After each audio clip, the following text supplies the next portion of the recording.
So I will call the November meeting of President's Council for District 25 to order at 6:32. Please forgive me. I do have a cough when I talk, which is going to be happening occasionally. The first order of business, I'd like to turn it over to our recording secretary, Carrie Barberi, from PS 165, so she can present the minutes for review and approval. Thank you, Rachel. I'm just going to quickly share my screen. And it says loading. Okay, we see it fine. Great, thank you.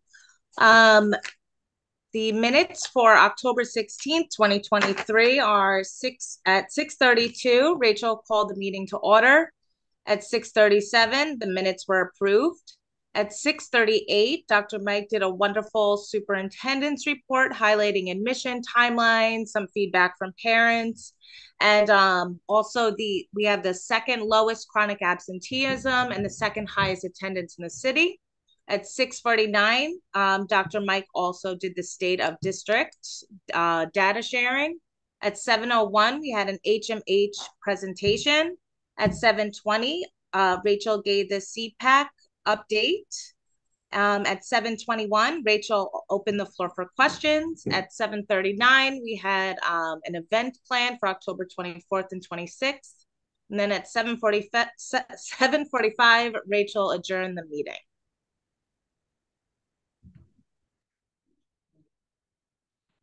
And I believe I'm supposed to say the motion to approve the minutes. Sorry if I messed that up.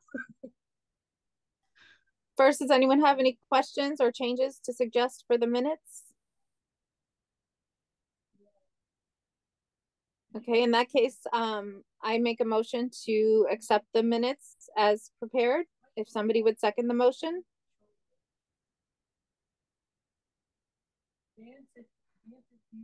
Second.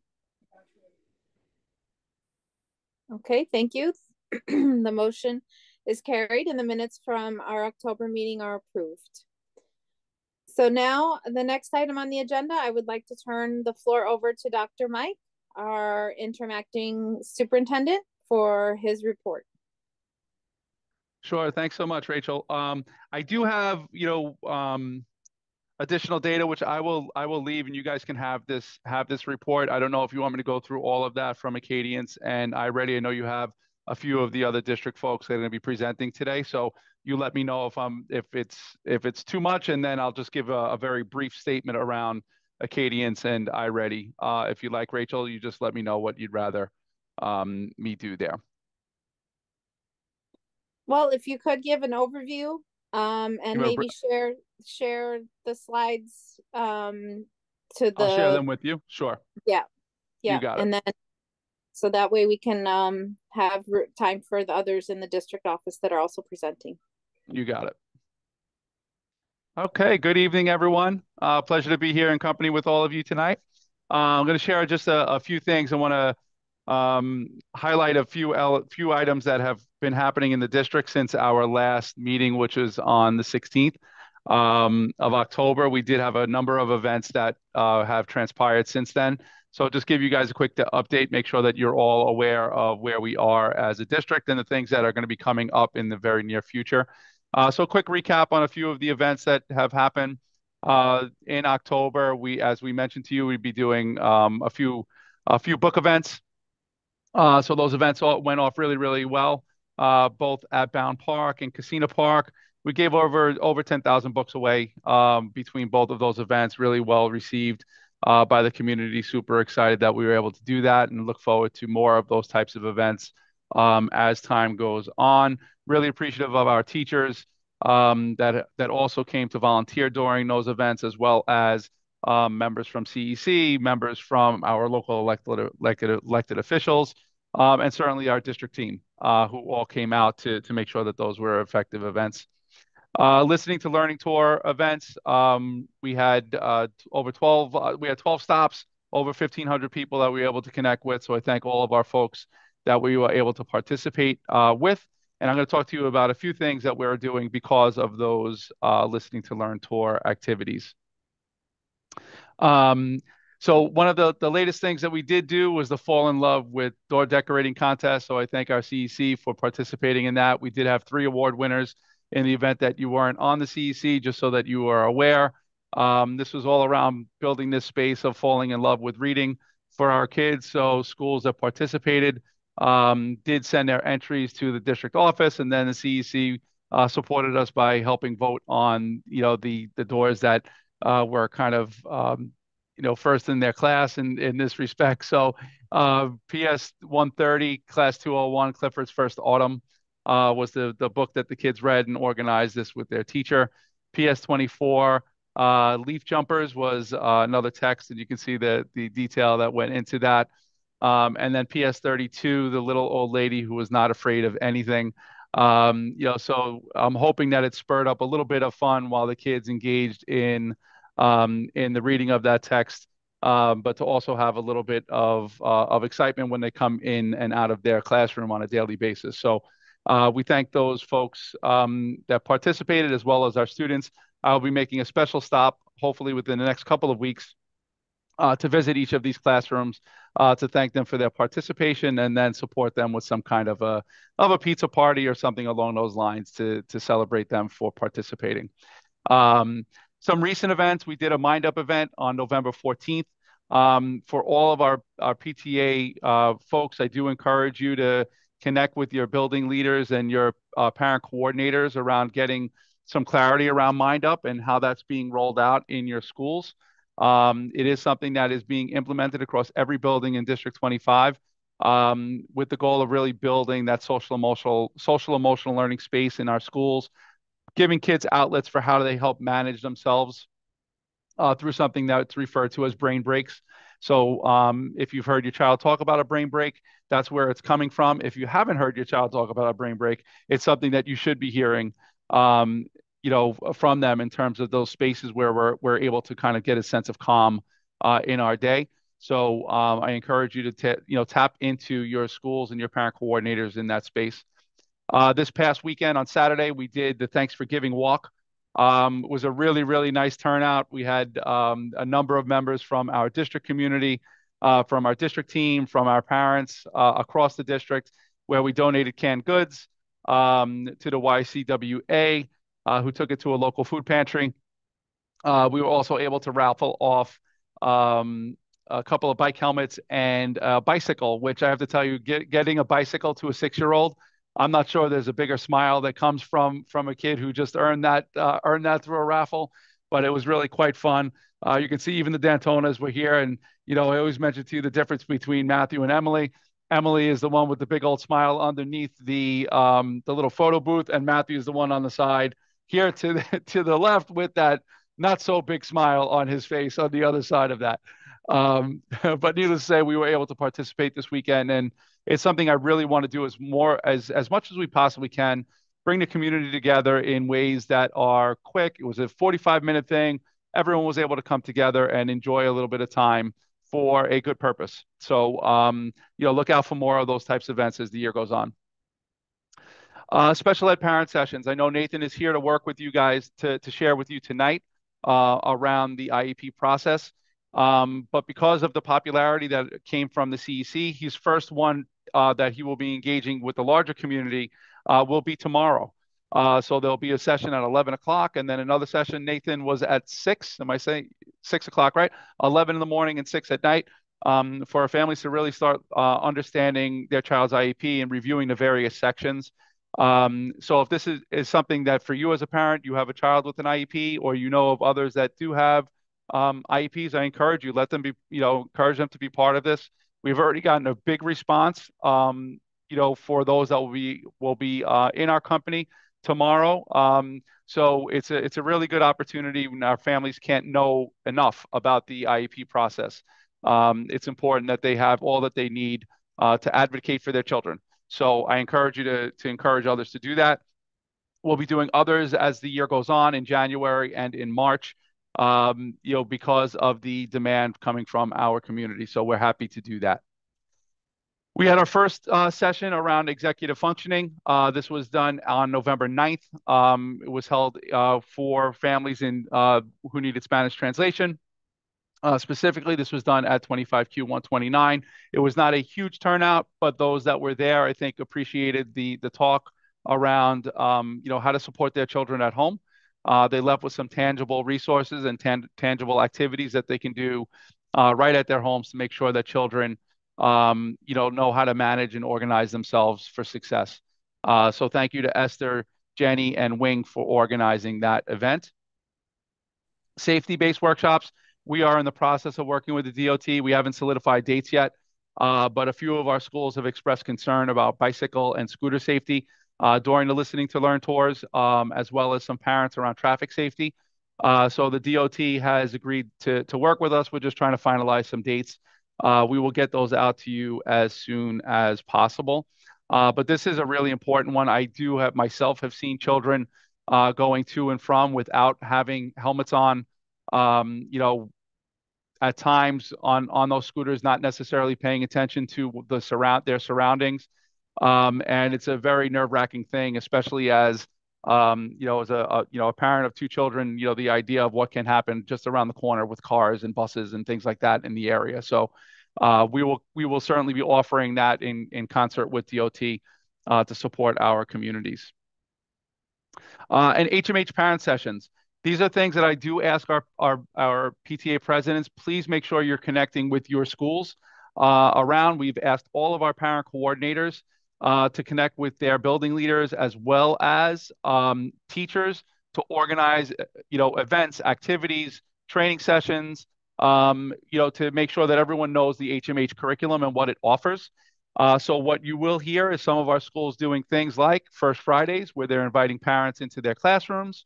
Carrie, I'm looking at your screen as I know that's something that happens at 165 on a monthly basis. They bring parents into their classrooms to make sure that there's awareness of what's going on inside of their school. And I see Linda from 24 have also do something similar where it's parents as partners, where they welcome families in to do that very same thing. It's a really exciting component of our work. I encourage all of our schools, if it's not through those types of events, other ways to connect with families to make sure that they are aware of the HMH curriculum and what it does for us inside of our schools. We will also be doing that at the district level. So stay tuned for some dates from our district level types of supports. The team is actually in process of organizing resources for our families in our community to know what HMH provides them. So something also that I want to make sure that, and this is something I've talked about in the past, but I do want to reiterate this as much as possible.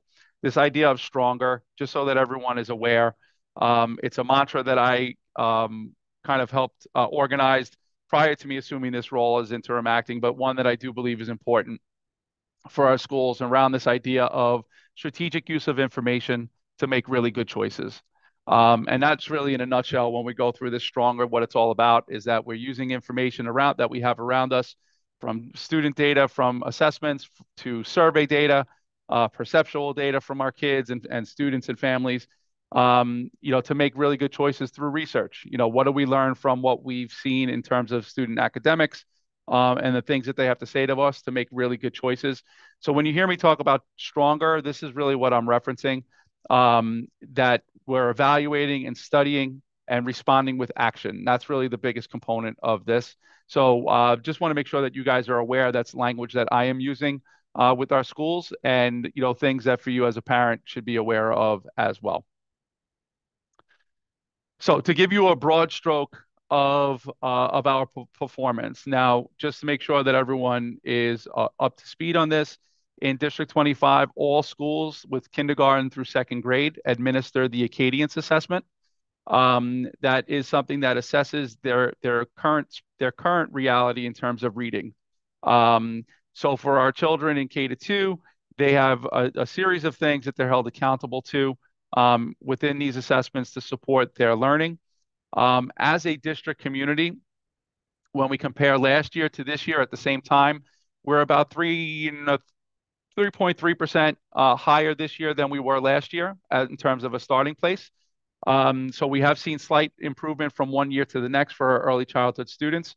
The goal is that we've well surpassed where we were last year, which was at 58%. that we grow by a minimum of 5% by the end of this year overall for our kids in K-2. I do believe that we are on track to meet that space already at the start of the year. So we will revisit these benchmarks when we get to January, February. And if we need to elevate them from where we are by the time we get to mid-year, that's something that we will do as a community. So I'm not going to go through all of these. The slides are here for you just so that you can see the difference between where our kids are. It's all here by subgroups. This is something that I did go over with the CEC, did go over with staff, and we'll continue to go over as the year's going on so that information is as transparent to you as possible. But the one part I do want to make sure that all of our families know is by domain, these are the things that kids are assessed on. So for children in first sound fluency, this is the only thing that our kindergartners are assessed on at the beginning of the year. It's basically that they can make out the first sound in a word that they hear. And from that, it kind of gives our teachers an indication that they have that phonemic awareness, that ability to hear the sound connected with a word. And that's the first space of learning for our children to become really strong readers. So for you as parents, especially parents of kindergartners, it's important that we're asking these questions at the beginning of the year around how we can help support at home. And some of those things are really very, very simple things that we can do to make sure that our children are consistently connecting with language and letter sounds. For first grade, there are 3 areas that our kids are assessed on: phoneme segmentation, nonsense word fluency by the correct letter sounds that our children are using when they respond, and whole words read. Those are the 3 areas. Now, phoneme segmentation, they'll take a word like MIP, and they have to separate those sounds from the to the I and to the pip, at the end. So they're separating the phonemes inside of that word so that they can come and formulate one word as a learner. The other one is around nonsense words. So they'll make up a word, and they're looking to see that a student can actually make sense of the sounds within that made up word, to kind of determine whether or not they have that flexibility with those sounds that they are hearing and seeing. And then lastly, in second grade, and I'll go through this relatively quickly, they also go through the nonsense word fluency, that same as our first graders that you'll see here. They'll also engage in oral reading fluency. So they'll be given a passage, they have to read the passage, and then it's around the number of words that they get correct and the accuracy with which they do it. So there's two spaces: that oral reading fluency where it's correct, and oral reading fluency for accuracy. And these are the 2 areas that our kids will be exposed to. And then finally being able to take from that passage and be able to retell as a result of that. So a couple of big differences that I just want to point out real quick from last year to this year. In terms of whole words read, you can see there's a significant difference between where we were in terms of on benchmark from one year to the next. Almost 70% of our kids are in this space now where they're able to recognize the words in that are being presented to them in terms of the nonsense word fluency. So we're at over 70% of our children, 71%, compared to last year's starting place, which was at 45. So there is a pretty big difference there between last year to this year, and we're hoping that we're going to be able to continue to progress as the year goes on. Okay. iReady performance. This is something across grades 3 through 8. All of our schools are expected. Some of our schools also administer the iReady to K-2 in some cases, but across district, it's grades 3 to 8, and this is also about reading. This year, we're in a very similar place to last year. Last year, we were at 36.66% at the start of the year. And remember, this is an assessment that's talking about an entire grade level. So we don't anticipate all of our kids to be on grade level at the beginning of the year. We do expect for all of our kids to be on grade level by the end of the year. So we're in a very similar starting place. And what I've been asking all of our schools to make sure that we're doing is that we're setting goals that by mid-year, we're not at 46% of our kids on or above grade level. We want more of our kids to be on or above grade level by mid-year. So that's a message that I've been sending to all of our schools, all of our teachers, that we're setting really high benchmarks for ourselves to push our kids towards that space of proficiency as the year is going on, and reach to higher benchmarks from where we were just a year ago. So that's something that you will hear me talk about. When you go from group to group, you're going to see very similar patterns of performance from one year to the next, which is something that we want to change. We want to be able to shift from that space. And I do believe the implementation of a new curriculum and new learning from early childhood will help bolster that idea of moving forward for all of our students. Similarly to our subgroups, you will see our subgroups are present here. Similar status as to what we saw last year across our subgroups. The performance levels of our Hispanic, our Black learners, our students with disabilities, and ELs are groups that we are really focused on, and groups that have shown that we still have a lot more work to do as a community district. But performance is very similar to where we started last school year across grade levels. And then lastly, and just to quickly go through this really quickly, you'll see a very similar performance level for the start of the school year in terms of children below grade level. Right at the very beginning, from third grade on, the starting place is very similar in each of these domains. Specifically phonics, high frequency words, vocabulary, overall comprehension, comprehension of literature, and comprehension of informational text. All of them fall within this window of iReady assessment. And what you will see as you go through grade levels, the starting place is very similar.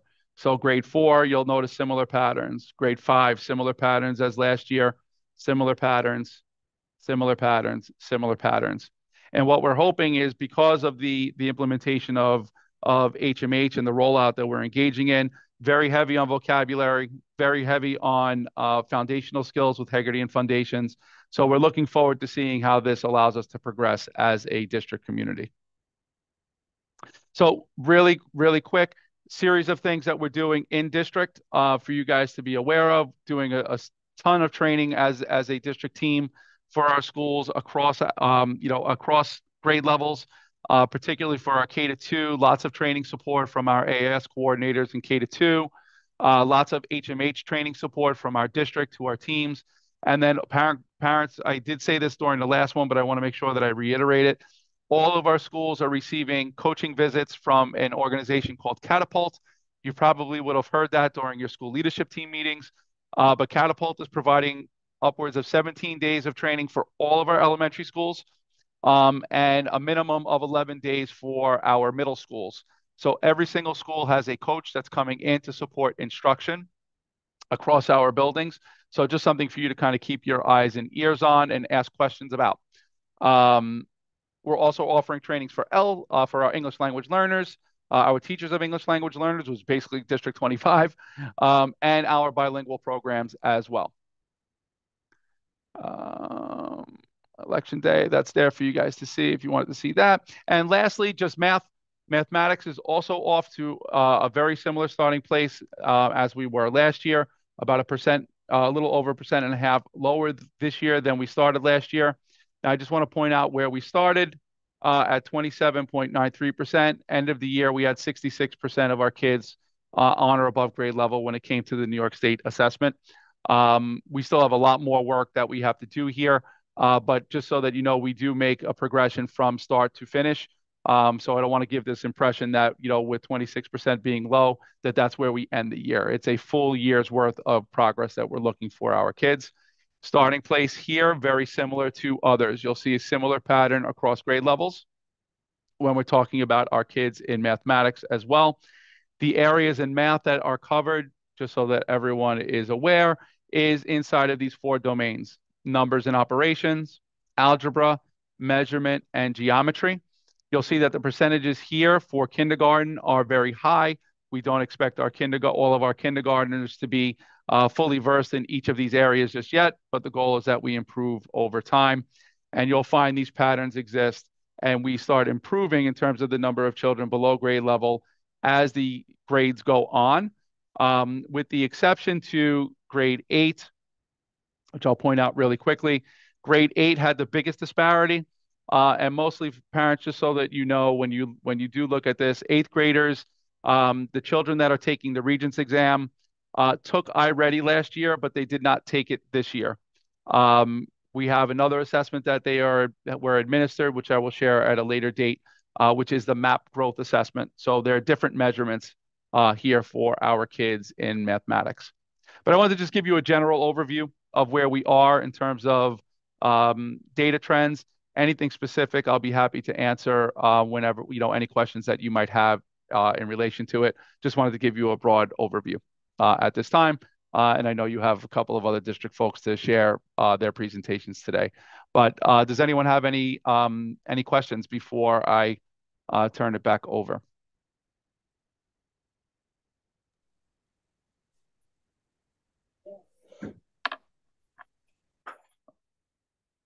I do have one question. When is you mentioned on December 14th, there'll be a parent support group for executive functioning.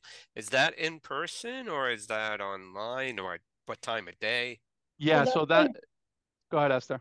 That would be in person, and that is at PS 201, and it's at 10 a.m. Flyers will be passed out to your PC so they can share with you. Okay, thank you. Yeah, you got it. That's a great question.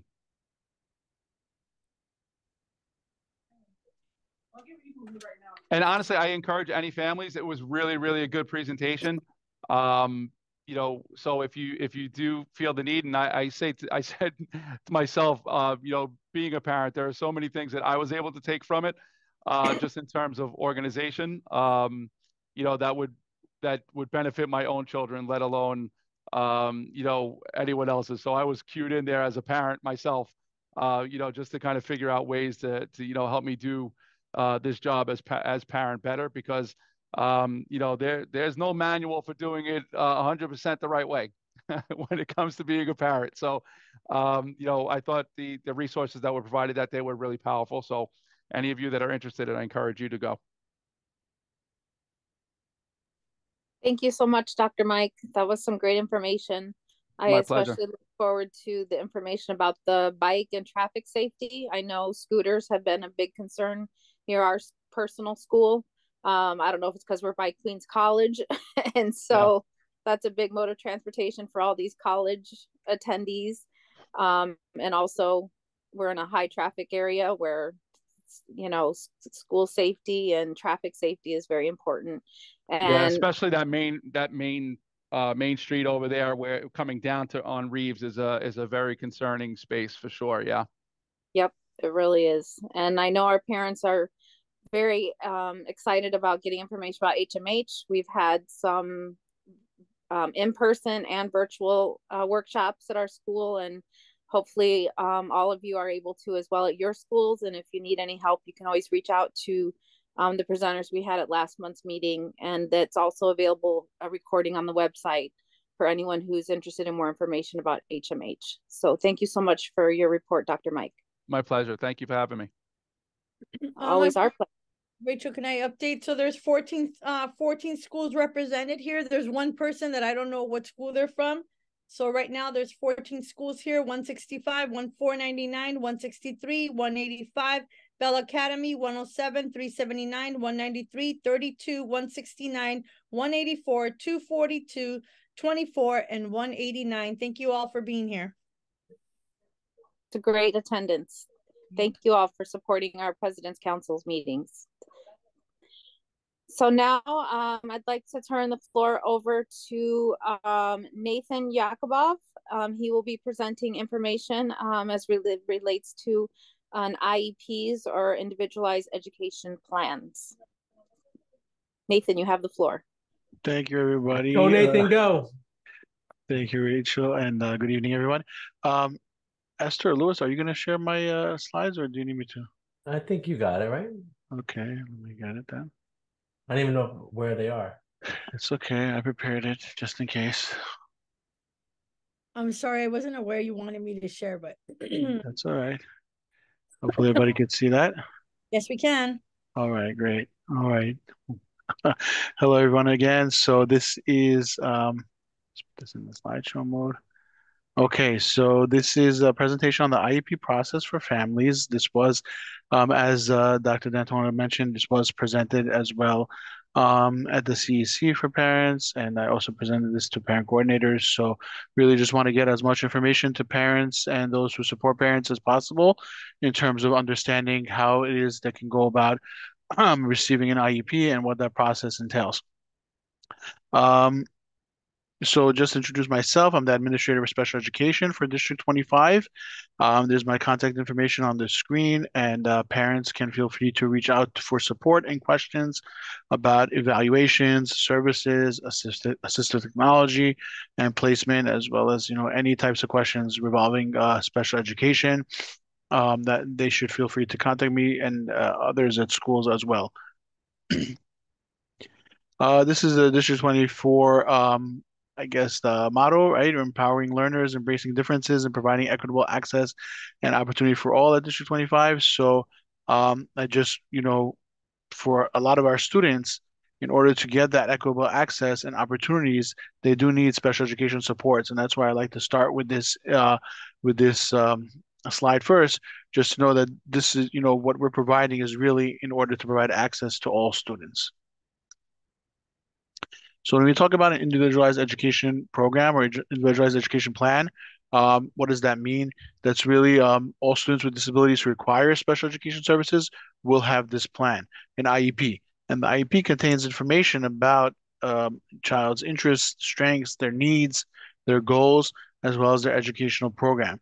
It is a legal document that describes how the Department of Education, and in our case, New York City Public Schools, will provide the child with a free and appropriate public education in the least restrictive environment. And we'll talk a little bit about that in a later slide. So I split up the process for students in 3K and pre-K, so our 3-year-olds and 4-year-olds, because we do have parents in the district who have those students, as well as schools that have those classes on site. And then we'll talk about the school age process as well. Both are very similar, but there are some slight differences. So over here, you see it's really a three-step process. It starts with a referral. And if a parent is concerned about their child's development, they would need to write a letter to their local Committee on Preschool Special Education, which is under the Committee on Special Education. This letter is called a referral and it must be made in writing. Of course, they can email it as well in today's age and send that in as well. In the referral, they should say that they're requesting a preschool special education evaluation. They should provide their child's full legal name and date of birth, because this is a legal process. Describe any specific areas of concern about their child's development. List any services their child has received in the past, and provide their full contact information, as well as if their preferred language is other than English. Once the CPSC receives that letter, they will start the evaluation process. So they will send the parent a referral packet from the Committee on Preschool Special Education. And in that packet, it will include a notice that the referral was received, a list of evaluation sites that are authorized to conduct evaluations, a consent form for the initial evaluation, information about the parent's rights, as well as a medical form that will need to be filled out before the meeting is conducted. It's important to note that nowadays, usually this is sent via email to parents. So it's important, going back to the first step, that parents also provide an email address if they have, where they can receive that information. Once they receive all that information, it's really incumbent on the parents, and again, those who support parents can help with this, to choose an evaluation site where they're going to have their child evaluated. The evaluators can come to the school if that's okay with everybody involved, but generally these are off-site independent agencies that parents need support with contacting and making appointments for that. It's really a parent-driven process, and so a lot of times things fall through simply because parents haven't followed through with that. Once the evaluations are completed, there will be the CPSC will schedule a meeting, an IEP meeting, and they'll hold that meeting. And at that meeting, they'll review the evaluation results, and they'll share and learn more about the child. And we do recommend that parents either bring their child along or be ready to speak to their child and about their child's development and their needs. And the team will determine if the child is eligible for preschool special education services. There is an eligibility criteria it's generally a significant delay of 33% or more in one area. So if the child doesn't meet that threshold, then they will be recommended for services. After the meeting, the CPSC will arrange for those services to be provided free of cost to the parents, and services will not begin unless the parent gives written consent for the initiation of services. And that's important to note also because a lot of times parents are apprehensive about completing an evaluation and worrying that their child will end up in special education. The evaluation and the recommendation of services or the implementation of services are two separate processes. So even if even if a parent consents to an evaluation, they will have to consent again to actually receive those services. So that's not automatic. So sometimes we do encourage parents really just to go through the process to see if they agree with that and if they now feel that their child does need the services or not. This is the contact information for the CPSC number 3, which covers districts 25, 26, 28, and 29. Obviously, our district is part of that. This is their email and their address and their fax number. Generally, most of our parents obviously live in these districts. For preschool, it does follow the home address of the parents, not the school that they attend. So like I said, if they're in any of these districts, they would fall under CPSC 3. If not, we can always provide the contact information for the other districts as well. So moving along to the school age process, and here we're talking about students that are between the ages of 5 and 21. Whether or not they're attending a community school is really irrelevant, but this would be the process for them. And again, it's similar to the preschool process. We have the referral, the evaluation, and the IEP meeting. Once again, the referral, similarly, like we said before, should be sent in writing with all the relevant information of the child and the parent. In this case, they can submit the letter to the school. Since the school does have a team that can conduct the evaluation or start that process. So parents can have a little bit of an easier time here where they can actually, either deliver the letter to the school or actually ask the school for assistance in writing out that letter. So they should be assisted with that as well. Once they submit that letter, we start the evaluation process, and the parent will be sent a notice of referral letter, which asks for the parent to meet with the school social worker for a social history interview.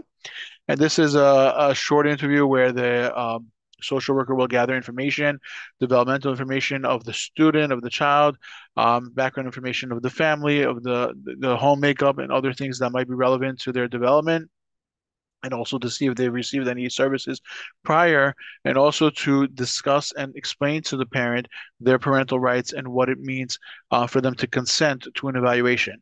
So that all happens at that meeting. They will be asked to sign a consent for initial evaluation in order for the process to begin. Once the parent gives consent, we do have 60 calendar days to complete the evaluation for that child. The Department of Education will evaluate the child in all areas related to the suspected disability. So even if the parent just felt, the child has language delays, if there are other concerns or if other concerns come up through the process, they will evaluate in other areas as well. Once the evaluation is completed, once again, we have the IEP meeting. The parent will be invited to that meeting after the evaluations are completed.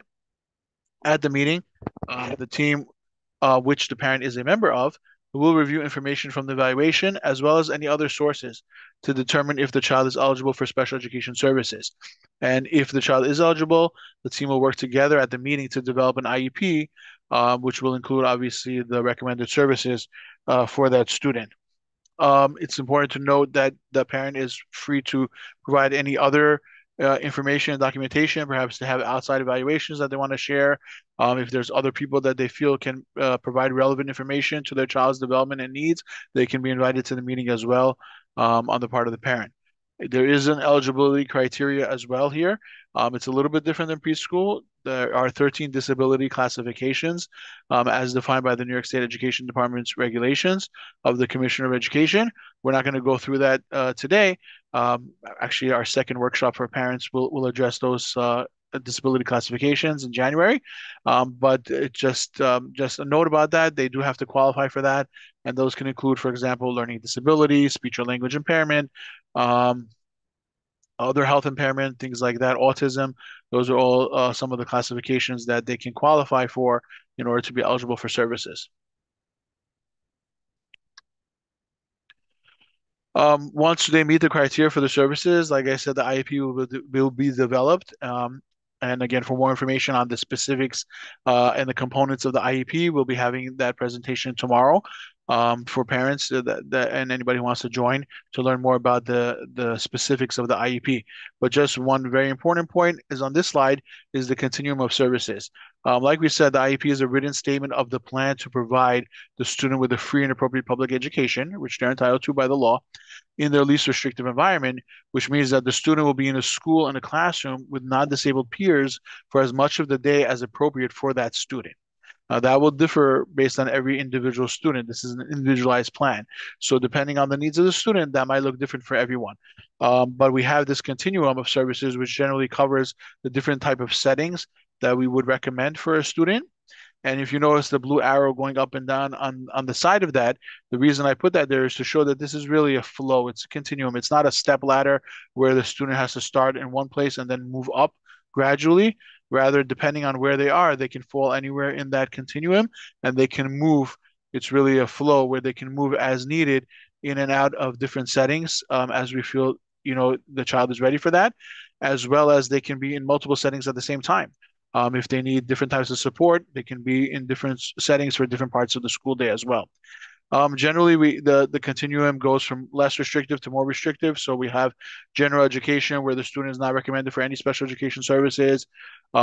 After that, they would maybe get related services. So we're talking about maybe speech therapy or occupational therapy, things like that to support them inside the general education classroom. And then if they need more support than that, we would recommend a special education teacher support services known as SETS, where this could be individualized or in a small group. We have a special education teacher working with that student. If they need more support, we would move on to an integrated co-teaching services class model where we have 2 teachers and a mix in the class with students with IEPs and students without IEPs, as well as a general education teacher and a special education teacher supporting them throughout the school day. And then if they need more support than that, we would have a special class where everyone is in that class has an IEP and is getting services by a special education certified teacher.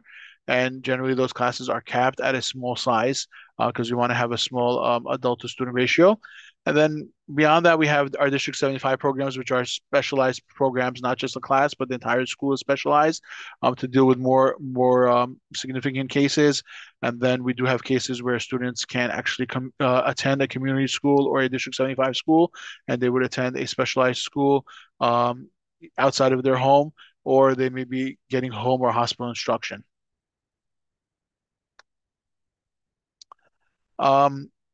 As we said, once the IEP is completed, services will be implemented, and the child will be receiving those services in one of the settings that we spoke about. As they get their services, they are entitled and we are required to review the services that were recommended. We do have an annual review where it's just at least once a year. An IEP meeting must be held to discuss the IEP, including the progress towards the goals, review of the appropriateness and effectiveness of the programs that was recommended, and to determine if everything is still appropriate to continue. In addition to the required annual review, a review can be requested by the parent in writing to the school or CPSC at any time, and that request will be considered whether or not it's appropriate to have that meeting earlier than needed. Another type of meeting would be a reevaluation, and that's similar to an annual review, but in this case, there may be new testing that's needed, new assessments, and we are required to have this at least once every 3 years, unless the parent and the Department of Education agree that it's not necessary. If new assessments are needed, the parent will be asked to provide consent again for that, and all written reports will be shared with the parent when the reevaluation is completed. And this too can be requested at any time, either by the parent or the school, depending on the circumstances, if it's felt that it's necessary to reevaluate the student's program. A note on assistive technology. Assistive technology tools help students communicate with teachers and classmates, helps them to do their schoolwork, participate in school programs and activities. We have different types. There's a real range of devices. Some are described as low tech, mid tech, or high tech. Something low tech might be, a simple laptop where the student is using that just to type. And we might have something more high tech where they're actually, like you see in the right-hand corner, a communication device which the student is using to actually communicate and to verbalize their wants and their needs.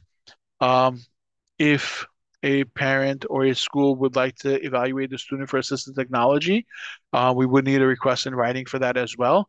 And on the screen, you have all the information that would be needed for that. We have a special team that will come out either to the school, or the parent will bring the student to a location to have the student evaluated for that. Customized goals will be developed for the child, and a device will be either recommended or not recommended. Many times there is a trial period that is recommended, and then once that trial is completed, they will reassess and determine if it is recommended to provide the student with a device. If the student is provided with a device, that will go on the IEP. That will be noted on the IEP, and then the student will have the ability to take that device back and forth to the home and the school, because we do want them to be able to communicate with that or to use that for whatever need they have outside of the school as well. We do need consent for this evaluation as well. And once consent is received, there will be 60 calendar days to evaluate the child in order to do that. And again, any delays from the parent will just result in the timeline being adjusted for that. So we want to support parents with that as well, so that they understand what it is that they're consenting to and that we can move that along. We do have translation and interpreter services for all the stages of the IEP process. So if a parent does want that, they should speak with the IEP team if they would like an interpreter at the meeting, or if they need a translation of the IEP, the assessments, or any notices, as well as having an interpreter during the evaluation process as well, if that's necessary, if it's not a case where we actually have a bilingual evaluator. Like you see in the pictures, we can have documents, we can have over the phone, in person, as well as sign language interpretation at the meetings or through the assessments. Just a note, we're talking about the IEP process, but we should mention about the 504 accommodations plan as well. Generally, this is not for students with IEPs.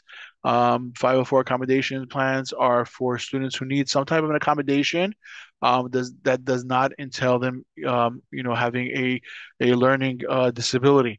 So generally, it's usually for medical accommodation, but there are different reasons that they would qualify for that. Either the student has a physical or mental impairment, and two, the impairment substantially limits at least one major life activity. So, an example for that might be where the student has a medical condition. Let's say they have seizures. That needs to be monitored. They may qualify for a 504 accommodation plan, or it might be something temporary where the student, broke their leg and they need some type of accommodation for a temporary time period. So they would have their doctor fill out the medical accommodations request form, and the doctor will suggest what accommodations are recommended. And then the 504 team at the school will decide if that's appropriate and how to implement that at the school. Just some examples might be classroom accommodations, for example, where the student is seated, maybe the student needs breaks, maybe they need a paraprofessional to sit with them during the day, or they might need transportation accommodations or testing accommodations as well. So that's for the 504 plan. Generally, if it's an IEP student who also needs these types of accommodations, those would generally be listed on their IEP, and they wouldn't need a separate 504 plan for that. Parents have the right to challenge any school decisions made regarding their child. Parents can request a mediation or an impartial hearing at any time, if they have any questions or disagreements. Mediation is similar to impartial hearing. The mediation would be where the parent sits down with the school district and a mediator to see if they can work out any disagreements. And an impartial hearing is where there's an actual impartial hearing officer who is also impartial to sit and listen to both sides of the disagreement, and then make any suggestions for rectifying and put into and make any decisions to implement for that. Parents can submit their requests in writing or via email to those addresses on the screen. They can also submit it to the school or the district office, and we would submit it on their behalf as well. There's more information. Obviously, this was just an overview of the IEP process and what that entails. Like I said, we'll have a presentation, a workshop tomorrow, going more in depth into the actual IEP. Whoever's interested in that. but parents can always be directed to the New York City Public Schools website for more information, as well as the New York State Education Department and our very own Community School District website, which has this presentation as well as other relevant presentations and information. So I'll stop sharing my screen. I see things in the chat. I don't know if they are questions for me. Let me just, how do I stop sharing? There was a question, somebody asked for your email that was provided already. Okay, thank you. Hold on a second. What else? Okay, stop sharing. Okay, for my email, thank you. Yeah, I think that was the only thing for me. Yes. Any questions from anybody live? But tomorrow, if anybody's available, you can join us at 11 a.m. or 6 p.m. When Nathan will be doing another presentation for our parents in our district. All right, thank you all, folks. Mr. Yakubov? Yes. I just had a quick question. Sure. If a child has a 504, no IEP, but a 504 plan in place for anxiety, do you know what the child is classified as? Is it gen ed or special ed, or how are they classified? So they can only be classified as special education if they have an IEP. Okay. If they don't have an IEP, they only have a 504 plan, they are by default a general education student. They should not be in a special education program without an IEP. And like I said in the slides, the accommodations sometimes are similar to students with IEPs. So there may be, you know, a similarity between that student and an IEP student, but they are not a special education student. Thank you. Okay, anyone else have any questions for Nathan before we move on with our agenda? His email was put in the chat, so I'm sure you can always contact him by email if anything does come to you at a later date. Also, you can contact him through the district office as well, if necessary. Okay, Thank you so much. Thank you. Okay, so before we move on to Zoom 101, I want to turn over the floor for a few announcements to our CEC District 25 President, Wendy Yu. Wendy, do you have the floor?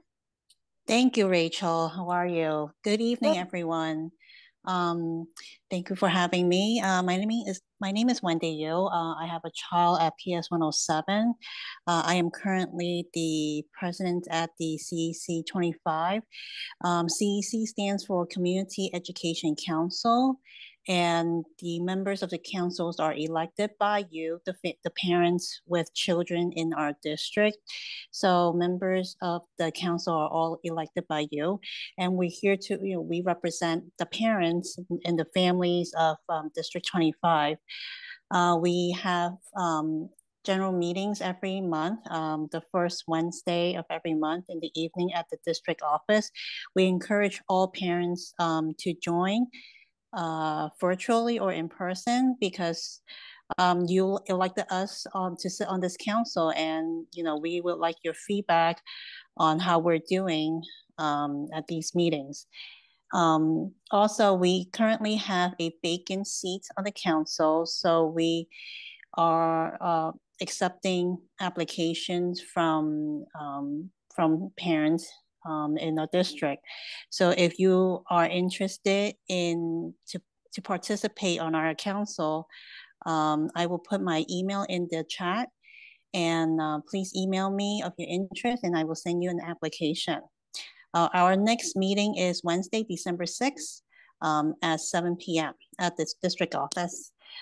We also have a website similar to the President's Council's website, and you can actually access the CEC website on the President's Council's website for more information about our meetings, minutes, and any general information about the CEC. Thank you so much for your attention. I will turn back to Rachel. Thank you, Rachel. Thank you, Wendy.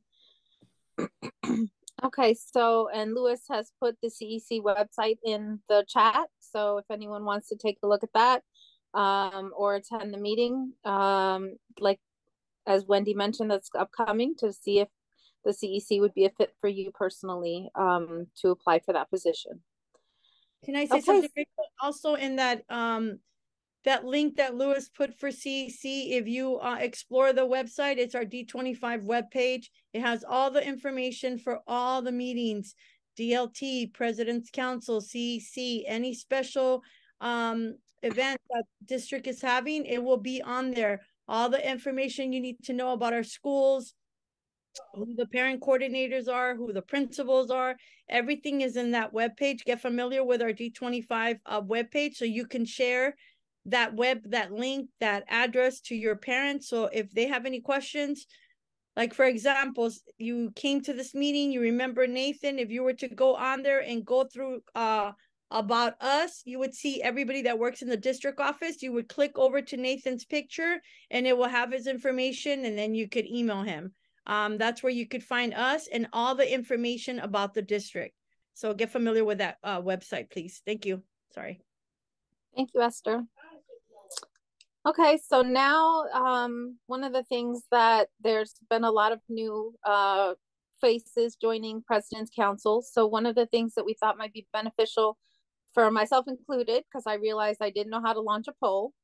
So we invited our resident specialists in all things technological, easy for you to say, Louis Latito, so he can present a little bit about Zoom 101. Louis, you have the floor. Thanks, guys. Sounds good. All right. So we're going to share my screen. The slides that I'm going to be sharing are available in today's meetings folder on Google Drive. I'll also put the link in the chat real quick if you want to follow along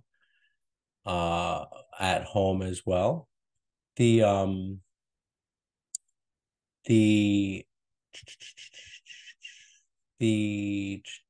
No, it's a little hard to show things on Zoom when you're in a Zoom meeting. Does that make sense? Because Zoom likes to hide itself from being shared.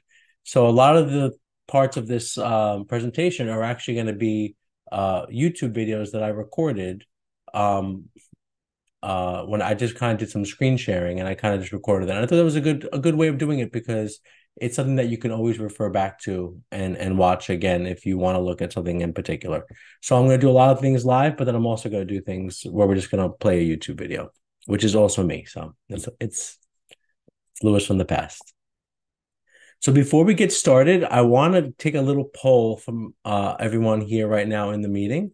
Who here is, and you can use the raise your hand reaction, who here is using a Zoom app on their device, whether it be a Zoom app on a phone or an iPad or a computer? And if you don't raise your hand, I'm going to assume you're joining Zoom on the web through a browser.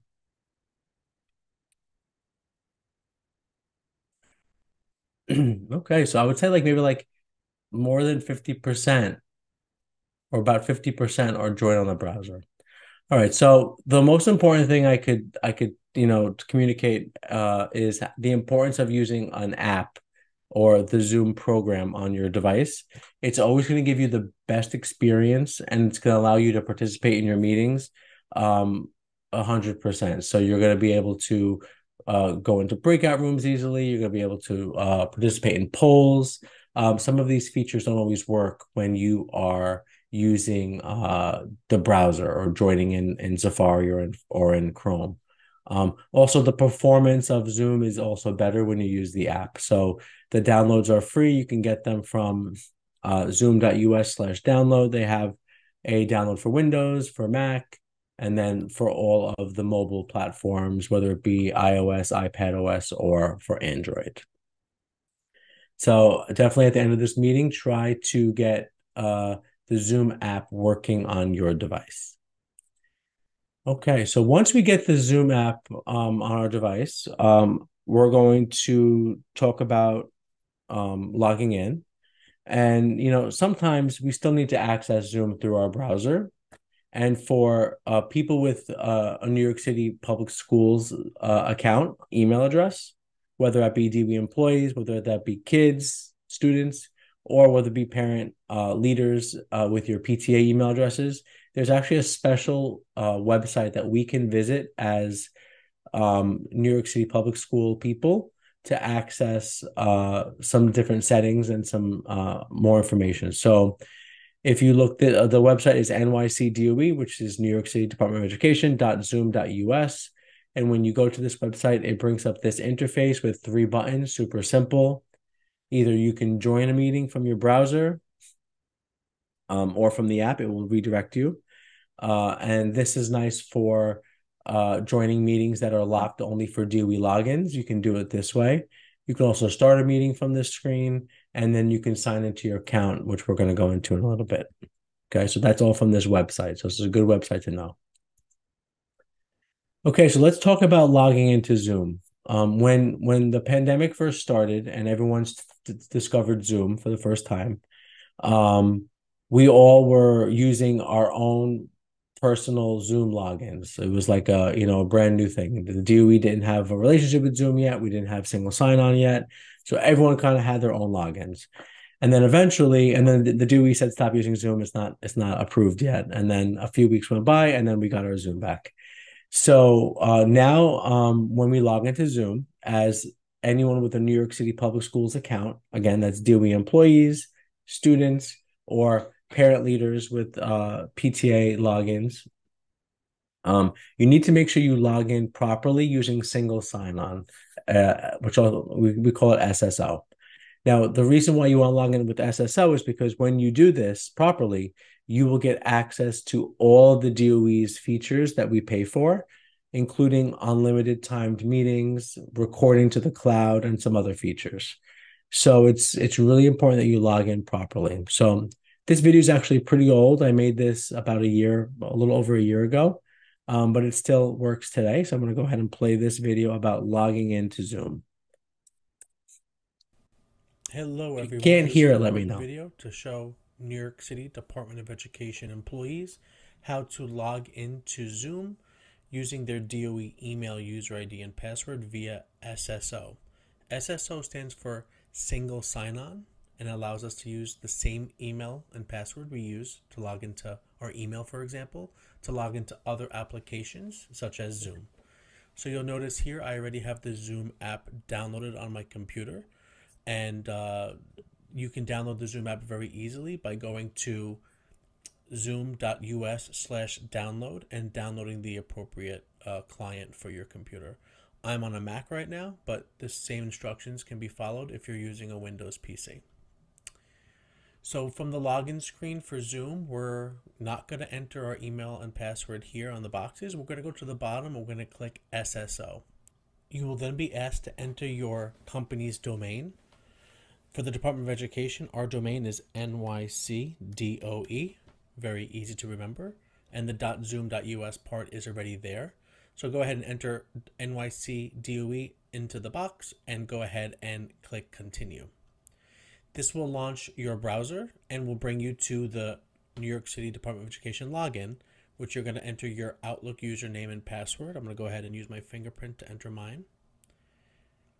The browser will then ask you to open the Zoom app again. I'm going to go ahead and click allow here, and that's going to forward my account to the Zoom app. So now I am logged into Zoom with my email and password from the DOE at schools@nyc.gov using SSO.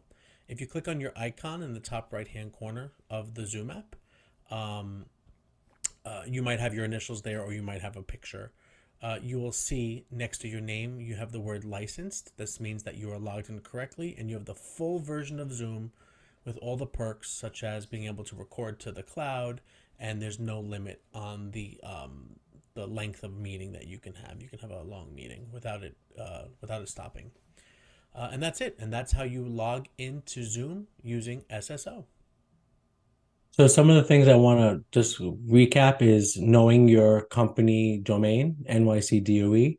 I see people type in, and again, this video was made for employees, but it applies to also parent leaders and to students. If you don't enter NYCDOE, or if you put something crazy in there like schools@nyc.gov or whatever, it's going to open a browser window that goes nowhere. And people get confused, so just make sure you get you put the right company domain when you are going into SSO. And also, this was recorded about a year ago, so the single sign-on login screen now is a little bit different. It's a little bit more colorful, but it's the same. It's the same login that we have, just looks different. Are there any questions about logging with SSO? Super important. When we're using, when PTAs are using Zoom to run their meetings, everyone doesn't have to log in as SSO. Only the person who creates the meeting, sets up the meeting, has to be the licensed user. Everyone else can be on whatever account they need. Okay. Okay. So we're gonna go through the Zoom web interface right now, which again, the link that we used to access this was nycdoe.zoom.us. And we use this to update our profile, schedule meetings, and access recordings, and a whole bunch of other stuff as well. So when you log into the Zoom web interface using your DOE or your New York City Public School credentials, you will see a whole bunch of tabs on the left-hand side. The first tab is your profile tab. This is where you can go ahead and update your photo, update your contact information, and other information about your account. Going down the list, you'll be able to, on the meetings tab, you will see everything about any meeting you have upcoming, meetings that have already passed, previous meetings, and also canceled meetings will appear here as well. And that is the meetings tab. Further down, you'll see a recordings tab. This is where you're going to find all of your meeting recordings. You can click on any of them. You can download the files off of Zoom onto your computer. And meeting recordings are only good for 60 days, which is why we host everything, all of our meetings on YouTube. So after a meeting, I download it off this right from this website, and I upload it to YouTube, and that way it will not expire after the 60 days. And you'll see we have lots of meetings here. And I should know that the meetings, the recordings only appear for the person who scheduled the meeting. So that's the login that would have to come here and click on the recordings tab. I know PTAs right now have one email address, one DOE email address, but that's going to change soon, where each individual member will have their own New York City Public Schools account. So that's why it's important to understand who scheduled the meeting and where the recording is living. Sorry, Rachel, I know you're right here front and center on this thing. So this is what it looks like when you click on a recording. Zoom actually records different views. So you could have the whole meeting in gallery mode, which is all the little, Brady Bunch boxes. You can also just have the shared screen with the speaker in the corner. You can just have speaker view, which basically is full screen of the person talking.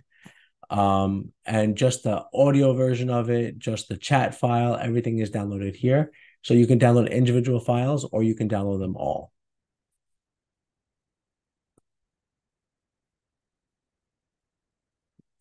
And again, you only the meetings that you record will appear here. Does anyone have any questions about recordings before we continue? Okay. Wait, I do. Yes, Esther. When you get the recording, are you able to edit it, or you're not able to edit the recording? So you can't edit in Zoom. It's just going to be just played straight through as recorded. You do have the option during the meeting to pause meetings, to pause the recording. You don't want to stop the recording because then you're actually going to get two files. But if you push the pause button, it will stop recording at that moment, and then you can resume. So if there's a technical difficulty and you pause, or if there's a part of the meeting you don't want to record, you can definitely pause and do that. Other than that, if there's something that you need to change in the meeting, you will need to use some type of editing software on your device to edit that. Okay.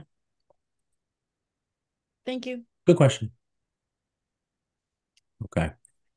So now we're going to talk about how we schedule a Zoom meeting. And this is important because when you're using a New York City Public Schools account, a lot of times, we try to be very secure, and we set up meetings often that don't let everyone join. And as a parent leader and having meetings with the public, you're always going to want to make sure that the settings are in a certain way so that nobody will have trouble joining your meeting. So in this short video, we're going to see how the settings that we follow when scheduling a meeting, and the different options that I choose when we have a public meeting versus a meeting that's only for Department of Education employees, which we naturally want to be more restrictive. This is, again, all recorded using, this is all done on the web interface. I really like scheduling meetings on the web. You can also do it in the Zoom app, but there's some extra features and settings on the website. And it doesn't matter where you schedule the meeting, it will always appear on your Zoom app once you click on that save button. So here is the next video. Scheduling a Zoom meeting with your New York City Public Schools account is easy. From the web interface, choose Meetings. Here you'll see a list of all of your scheduled meetings, either upcoming, previous, at the top. Click the blue button to schedule a new meeting. All meetings should have a meeting name. You can even add a meeting description.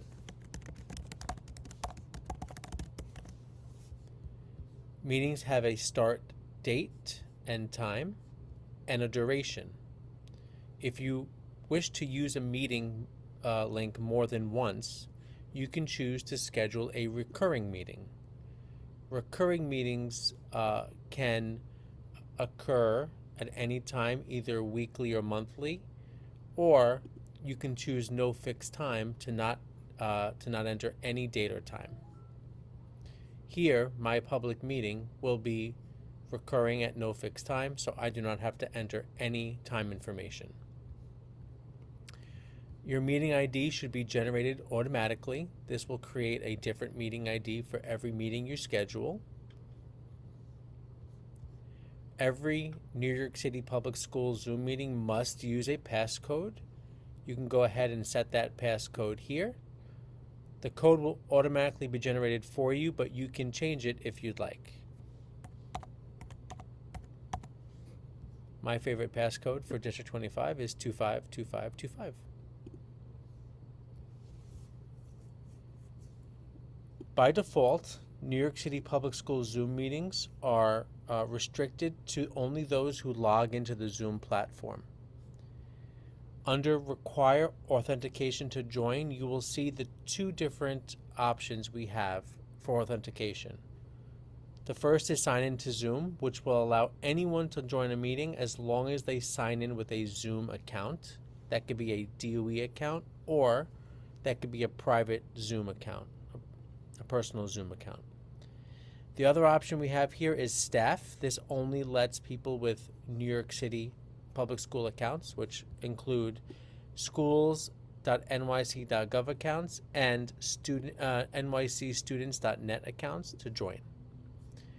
For public meetings that are going to be having families and other members of the public join the meeting, I suggest you uncheck this box, Require Authentication to Join.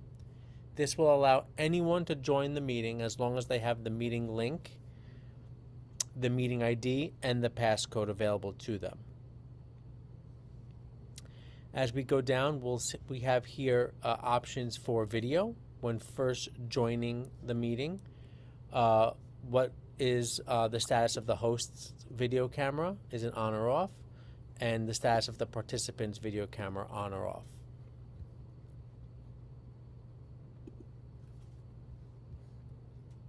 For audio, people can join by telephone, by computer audio, or for both. If you wish to limit it to only joining from computer audio, you can do so.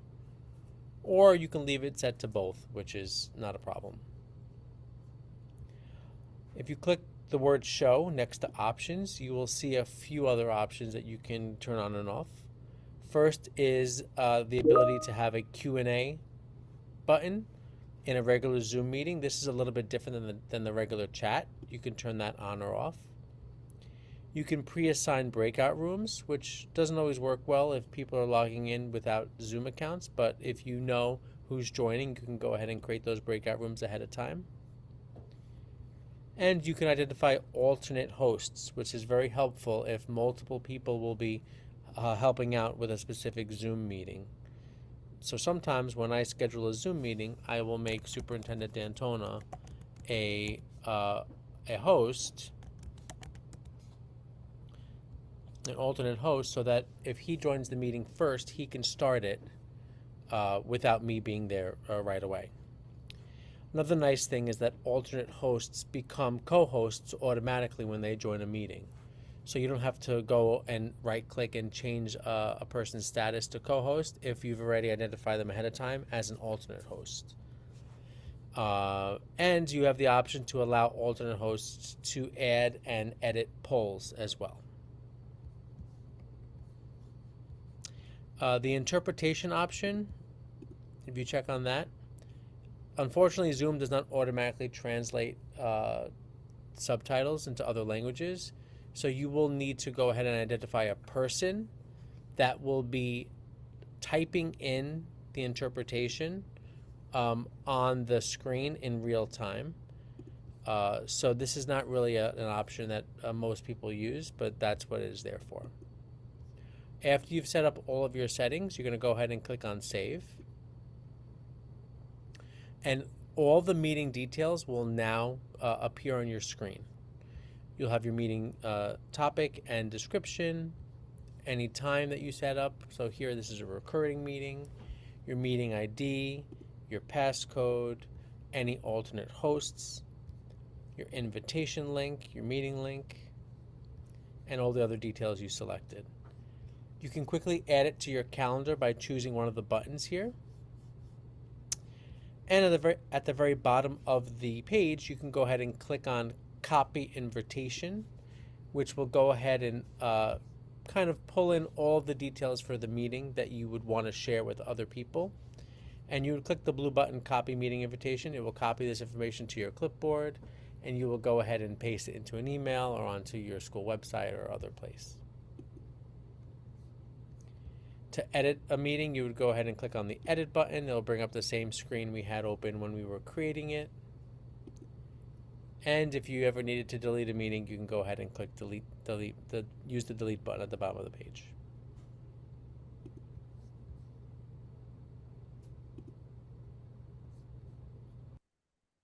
All right. Again, the big takeaways for scheduling meetings is just that require authentication checkbox. You want to make sure that when we're trying to be as inclusive as possible, anyone join these public meetings, you're going to want to uncheck that box so that no one has problems joining. I'm a big advocate of not changing Zoom meeting links every month. So that recurring meeting feature is really important, that you can use the same Zoom link, month after month, week after week, without families like scrambling to see what's the link for this month. And then of course we use our webpage. So if we do have to change the link, it's not that big of a deal because we just update the website. But yeah, that's kind of the tips on this page. Are there any questions about scheduling a meeting? Anything that you guys are learning that is a little new here, or this is old stuff that we figured out already? I didn't know about the alternate hosts, and that'll be very helpful. Yeah, alternate hosts. We have to see if it's going to work for you guys. If you notice, when I was typing in Dr. Mike's name, it was searching like a directory. So that's like all DOE people. So you wouldn't be able to identify a private Zoom account there right now. But once you guys all have your DOE external accounts, it should work. And it's really nice. I identify half of our team as alternate hosts, and as we join, we automatically become co-hosts. There's no like finding people and making them co-hosts. It's very convenient. So hopefully that will work for you guys too. Okay. I just wanted to add something that we use for different purposes is if you're going to create a meeting that is going to be reoccurring, It may Yep. not always be the 1st of the month, the 15th of the month, Yep. and you want to keep it also, and you don't want it specified on a specific date. Yep. I use no fixed time. Yep. So that it always shows at the end of your meeting list, and you can always grab the link, the Zoom ID and passcode there. That's good to have. Yep. If it's So just one wanted to of put one of that the in. things that I noticed when I was actually recording these videos was the recurring meeting checkbox. The no fixed time only appears on the website and not on the app. When I was making a meeting on the app, we only had options for daily, weekly, or monthly. But here you can choose recurring meeting and you could choose no fixed time. And now it's truly a open meeting that you can use at any time. So this is one of the reasons why. And if you go to, all of my meetings, I schedule all of our meetings at the district level. They're all recurring because we use the same link for principals, same link for school counselors, same link for assistant principals. It's the same link, So it's really important that when you do come to schedule your meetings to do on the web, it's you have a few more features there. But that's a great point. Thank you. I do have, no problem. Thank you, Louis. Yeah. I do have a couple of other questions. Sure. So each PTA is given a DOE email address and a Zoom account. So every PTA currently has one DOE email address that ends in @schools.nyc.gov. Okay. And that was shared. Right. And when you log in with that credential, you kind of get access to everything that we get access to as employees. So that's Gotcha. Outlook email, Microsoft Teams, Zoom. You can download and install Word, PowerPoint, and Excel into your computer. So kind of all those things that come with that login is what you guys get. Now there is some issues with security. With the shared accounts, and we're actually having issues with that now where we implemented multi-factor authentication in the Department of Education. So you get a code text message to you when you log in. Because PTAs change, we're having issues with PTAs not being able to access their accounts because the person getting the code is now gone. Right. And it's a little bit of a headache. So, and for other reasons, with recent data breaches and stuff like that, the city is looking to move, instead of having a shared account, every individual person having their own account. And I think it's a good move. Is it going to be restricted to just the president or VP? I don't, Esther, you know the answer? Is just the board? Yeah. We don't know We're yet. still waiting for more information from Tweed and from Face once we get all the details. So what happened was they were gonna remove everybody who had that email. They were gonna remove and give something else, but the people that meet with the chancellor were saying that wasn't fair, and so they're at a standstill right now deciding what to do. As soon as we get the outcome of what, the voting or whatever they're doing, I will update you guys as soon as we know. Thank you. And then also, I know that some schools had made custom domains at one point, like ps169.org or Bell Academy. Those aren't the only registered domain that could be used is schools.nyc.gov, correct? Right. Or whatever the student email address is, and I think it's DOE external will be the ones that parent leaders get. Yeah, so it's those 3 domains. It's not anything else. Yeah. So what are the 3 domains? I'm sorry. They are schools.nyc.gov. It listed here when you click on authentication. So it's schools.nyc.gov, right. DOEexternal.nyc, and that's going to be what this is what we use for vendors that need access to certain systems, and this is what you guys are going to get as parent leaders. And then students get their accounts are nycstudents.net. So those are the 3 domains. Okay. No, thank you very much. Thank you very Yeah, much. no, I'll put these in the chat so we have it too. All right. Let me see. Okay. Let me see. 32 PS32 says very helpful. Haven't done it yet. Thank you. Okay. Great. And it'll be nice, like I scheduled this meeting for President's Council, but there's nothing stopping someone. Remember, everyone on President's Council is the PTA president. They all have an account. You can schedule your own meetings, and all you have to do is give me a link up on the website. But we don't have to do that right now. We can keep with my link for now. Is Okay. there a Yeah. contact number for the PTAs to reach out to if they don't know their login ID? Yes, it's 1-800-ESTHER. Okay. 1-800-ESTHER has no information. We're waiting at No. Jenny. If for the accounts they have now, you can help Oh, them yeah. get If they have an account and we just right. So I your guess- parent coordinator should have that. Everything was sent to her, but if they can't find it, I will look it up. Okay, thank you very much. And we have Esther a and Lewis. a help desk number that you would have to call to get a password reset and stuff like that. But Esther and the parent coordinators have all that information.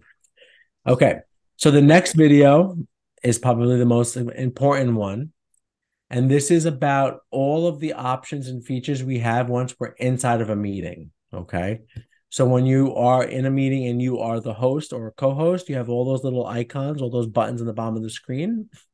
I'm going to go over some of the most important ones and some of my favorites in this video. Okay, now we I are also in a want to Zoom say, meeting, Rachel, that and I'm this gonna video is quickly like go 20 minutes over- long. I don't know if you want to watch it in its entirety. I honestly, when I was putting this together, I wasn't even thinking about time. But it's good. And basically we're going to go over everything that you wanted to know about restricting the chat, restricting people from unmuting themselves, polls, sharing screen. What do you guys think? What time is it? It's 8 o'clock. We got time, right? We've got time. If it's possible to still email it out to You all guys of the already have it, but I'll email it to you as well. Always We do? remember, Okay. it's always going to be when you logged in on Meetings? D25, you're going to see the recording there. Yeah, the documents folder. It's in there. Okay. Okay. And then before we move on, in case anyone does have to leave, I just wanted to remind everyone to sign in for the meeting. Yes. As a record of your attendance, it would have been on where you joined the meeting. There was the sign-in sheet there on www.d25.nyc/PC. And And now, we did have 16 schools show up. We do have 34 in the district. We're going to continue to call and reach out so that everybody shows up. But today was a great turnout. And remember, just really quick to all, there's a lot of new people here. This is a meeting where all your PA/PTA could come and learn together. It's just not the president. The only reason the PA/PTA president is if you have to vote, only one vote per school.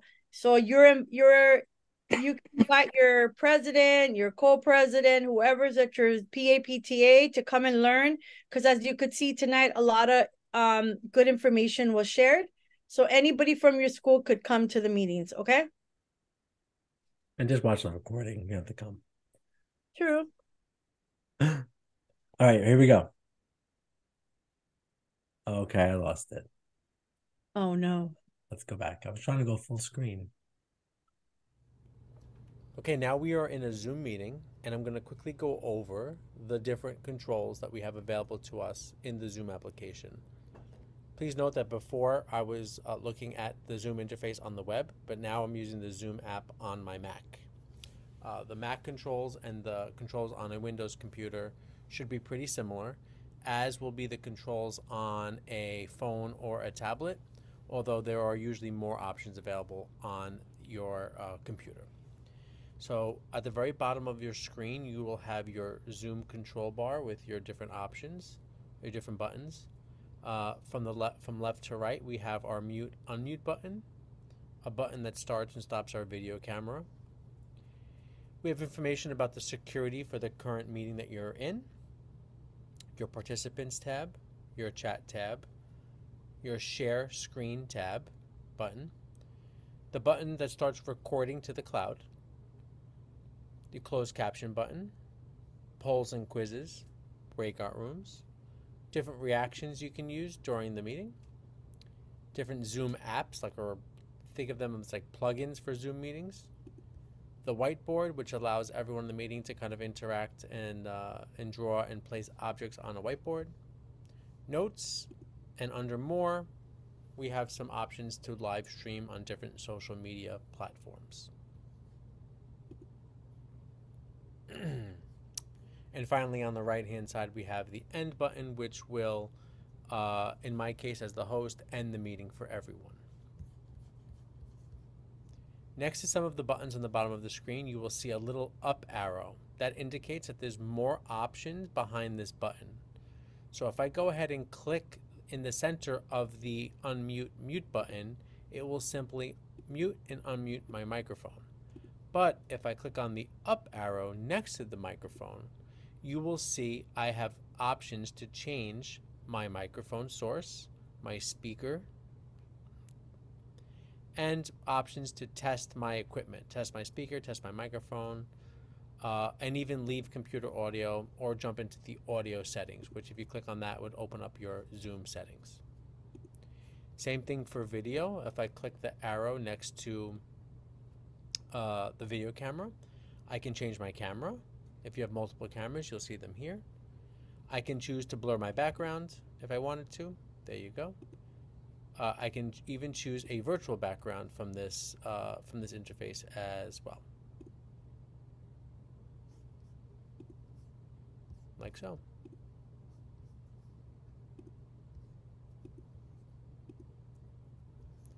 Security, the security button gives you lots of interesting options, which are helpful for public meetings.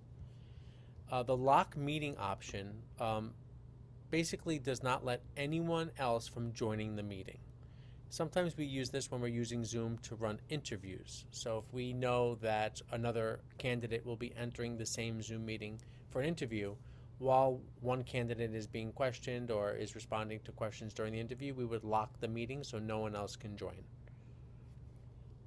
Hide profile pictures hides the little icons that some people will have when their cameras are turned off. So that will help eliminate anything that might be inappropriate.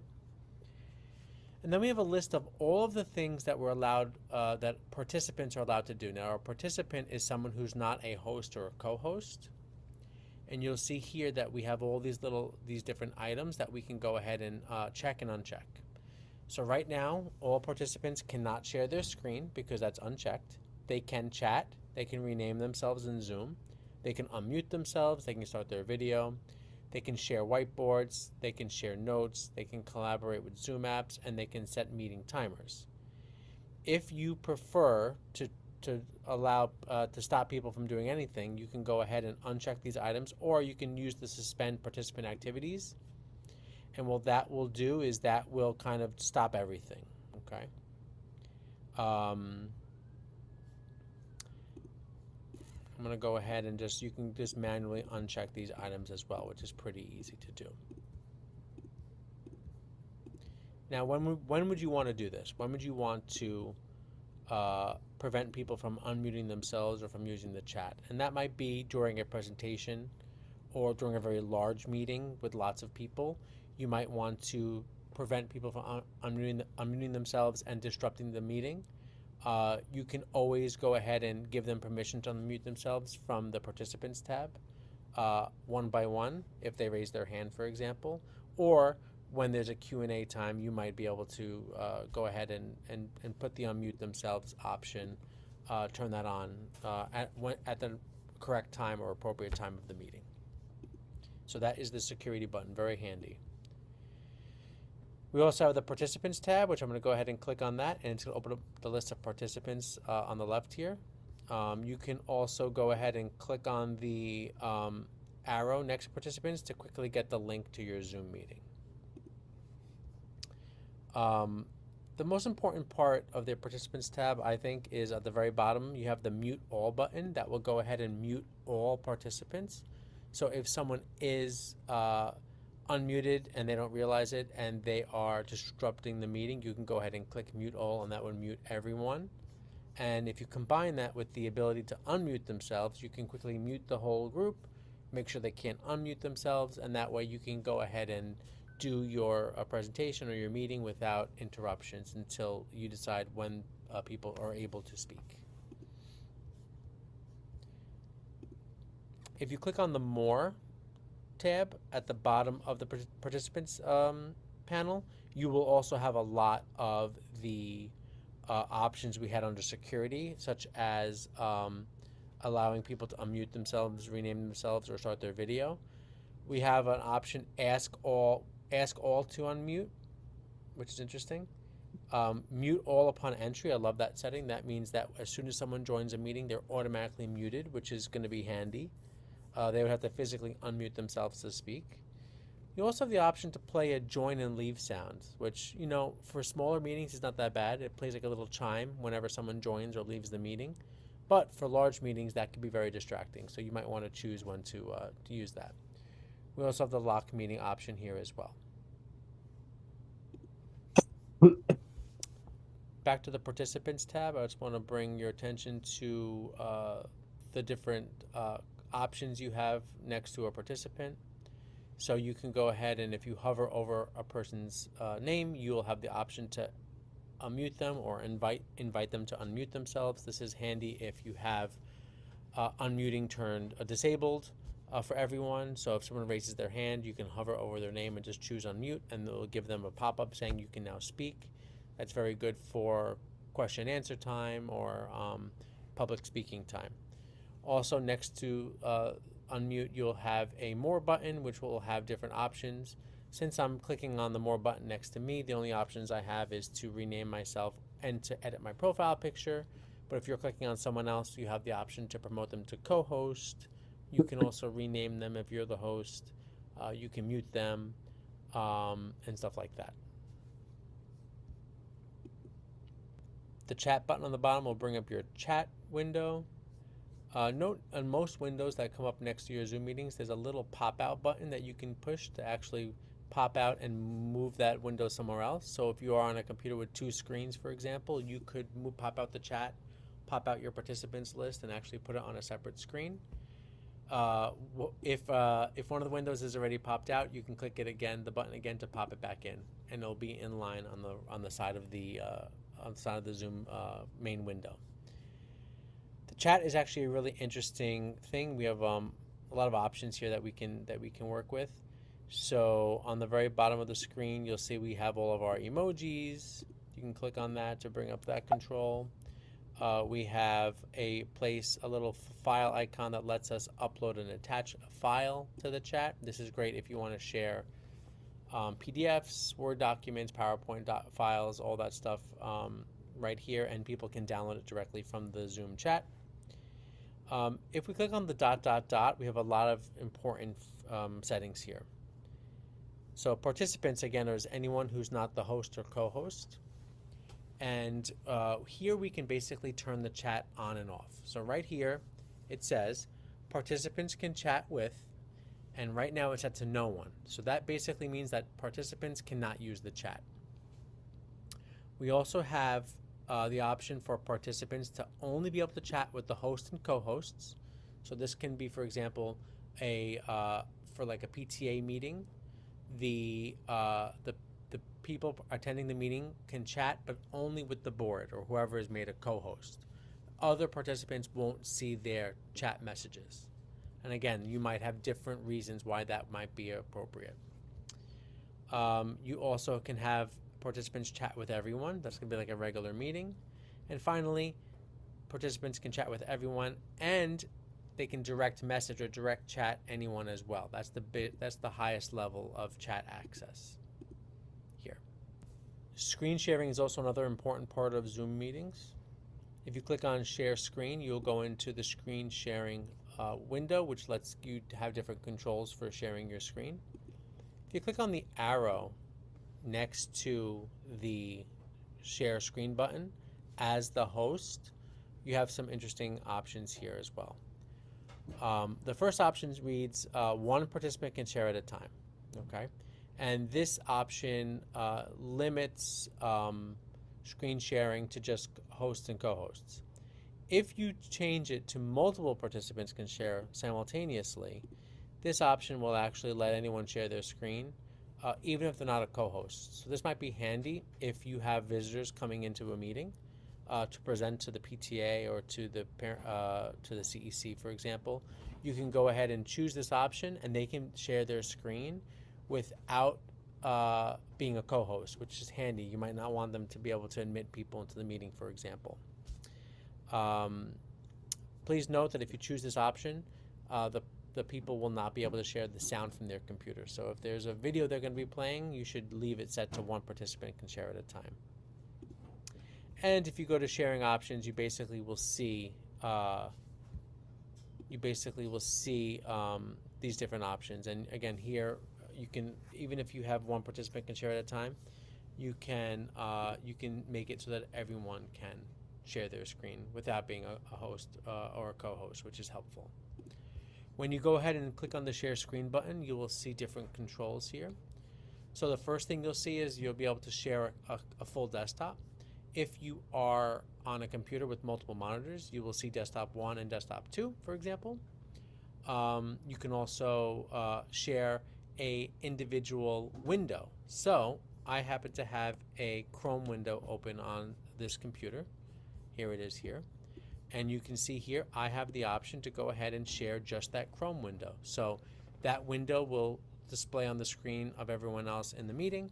They will not be able to see my desktop. They will not be able to see any other files on my computer or any of the windows on my computer. They will only see the Chrome application that I'm sharing, which might be something that you might want to share, the way you want to share. You can also initiate a whiteboard here. You can also share from an iPhone or iPad, or from via AirPlay wirelessly or through a cable. My favorite way to share is under the Advanced tab. I like to share a portion of my screen often. So when you choose portion of screen and you go ahead and click on share, you're going to get this green box that appears. Now my green box is actually a certain size, because this is actually the size of a widescreen Google Slides presentation. So when I go ahead and share slides for Dr. Mike or for myself, I will often just open the slides, don't put them in full screen, and I'll just put this box around them. That way I'll see all my thumbnails off screen, off sharing on the left-hand side, and can quickly page through the slides without being in full screen. Again, you don't have to do this. You can share your screen full screen like normal, but this is just one little thing that I like to do. At the top of your screen, when you're sharing, you will lose a lot of your controls because you're sharing your screen. So you'll have small icons to represent a lot of the Zoom controls, and including the red stop share button, which will stop sharing your screen. On the left-hand side, you will see a thumbnail of your shared screen. So as I move here, you'll see that the thumbnail updates. You'll see the different parts of the screen that I'm sharing. You also have the option to switch to a gallery view, and this will show all the thumbnails of everyone in the meeting and their pictures. So you can share your screen and still see video at the same time. And there's a little notch in the corner that you can do you can resize that video window as well. I'm going to go ahead and stop sharing for a moment. I'm going to go ahead and click share screen again. On the bottom of the screen, you're going to see that there are two checkboxes. One says share sound, and this means that you want to share your computer sound because you'll be playing a video, for example. So if you're going to be sharing a video, you're going to want to check that share sound checkbox before you start sharing. And if you're going to be playing a video clip, you can check the box that says optimize for a video clip. That, I think, just speeds up the screen sharing, the frame rate, so that videos that you're playing appear a little more smoother to the other people in the meeting. Okay, so you would go ahead and click both of those boxes, click on share. Now I'm sharing my computer audio with everyone, and we're sharing optimized for video so that those things look really good.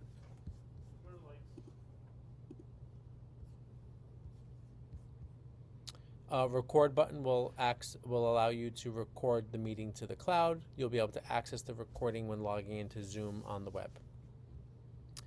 Show captions is really important. You're going to go ahead and choose the language that is being spoken. I'm going to go ahead and choose English, and automatically that will turn on closed captioning. So as I'm speaking, you should start to see the captions appear. Oh, let me unmute myself. As I'm speaking, you should start to see the captions appear at the bottom of the screen, and this will appear for anyone that needs them on their end. It's very handy. I'm going to go ahead and click Hide Captions. Polls and quizzes. Now, polls or quizzes are just questions, multiple choice questions that you can go ahead and use to collect information from those attending your meeting. Only hosts or alternate hosts can set up polls and quizzes. If you are a participant that was just created into a co-host from the participants tab, you will not be able to see this option. So this is only for the host or an alternate host of the meeting. So you're going to go ahead and you're going to choose polls and quizzes. You're going to go ahead and click Create.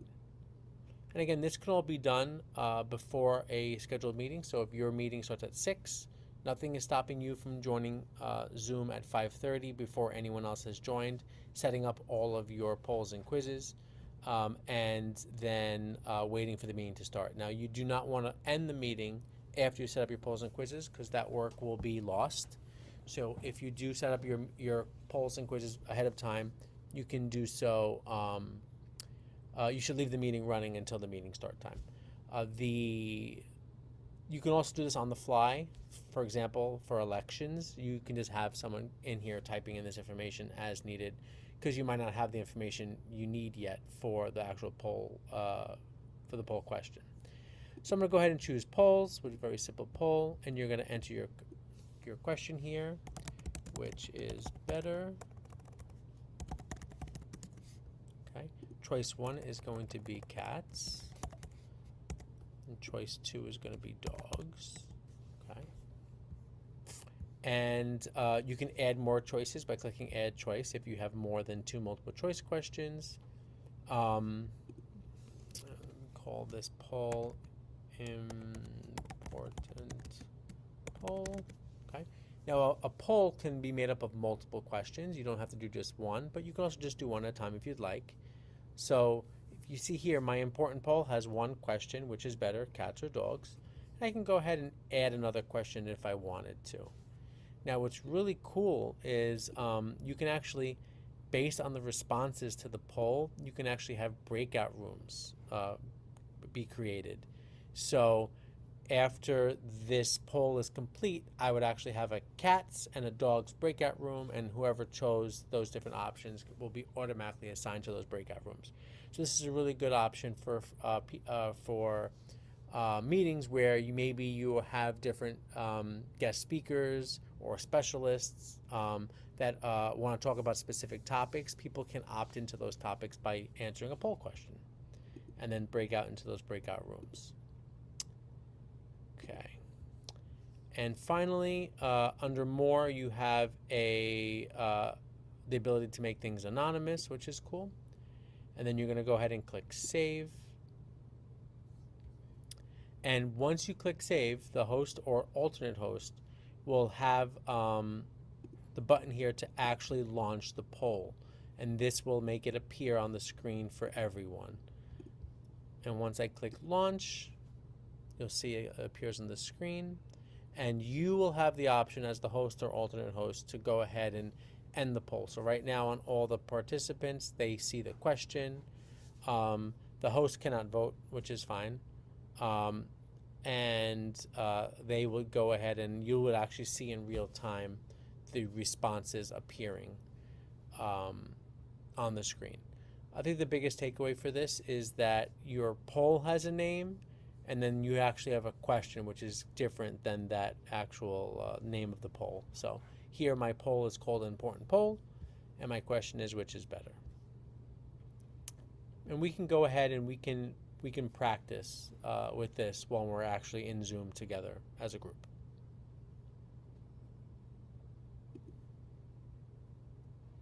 Once a poll is complete and you've closed the poll, you've ended it, you can go ahead and click Share Results.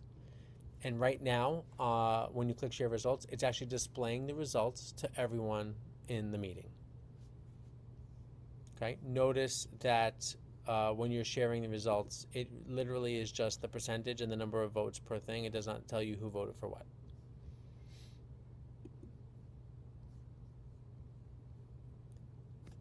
Okay. That is polls and quizzes.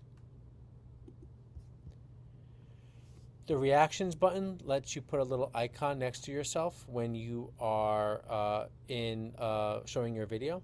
So I can go ahead and clap or put thumbs up or use other emojis. Some of them are animated, which is fun. You can also raise your hand, and this will stay raised both on your video thumbnail and also on the side of on the participants tab. And of course, you can lower your hand as well. Those are reactions. If you click the arrow next to the reactions button, you have the option to play a chime when someone raises their hand, which is cool. I'm not going to go over apps. There's a lot of different apps that we can plug in. The Department of Education, New York City Public Schools, limits the apps that we can use. So if you go to Add Apps, you'll see there's like a whole kind of app store just for Zoom. But if you go to My Apps, you'll see that they have the most important one that we use most often is the timer. So the timer app is an app that you will see on the side of your screen, and you can also show the timer to everyone in the meeting so that everyone can be aware of it. And this is very helpful for public meetings, which the group has bylaws that limit public speaking time. So for example, our CEC might limit public speaking time to 2 minutes per speaker.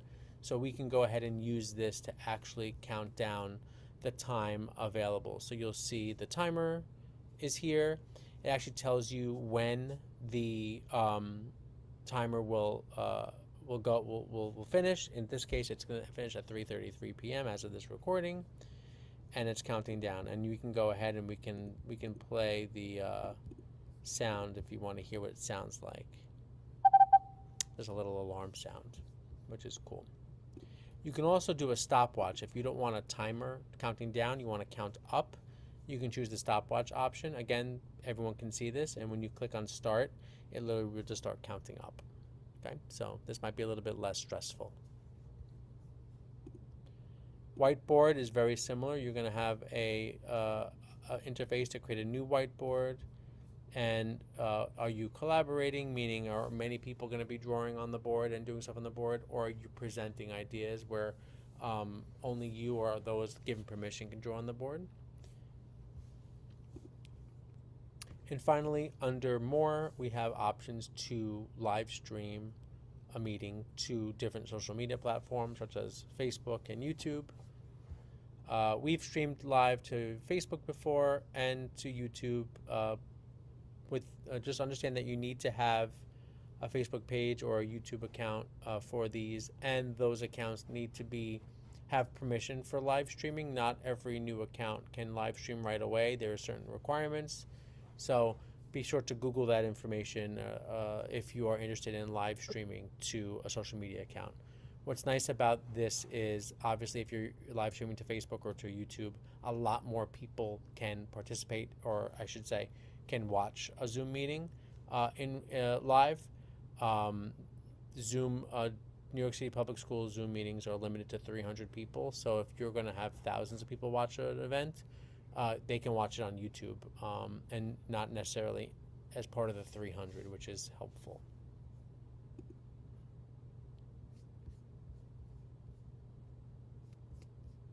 So graceful. I was looking for more things to talk about.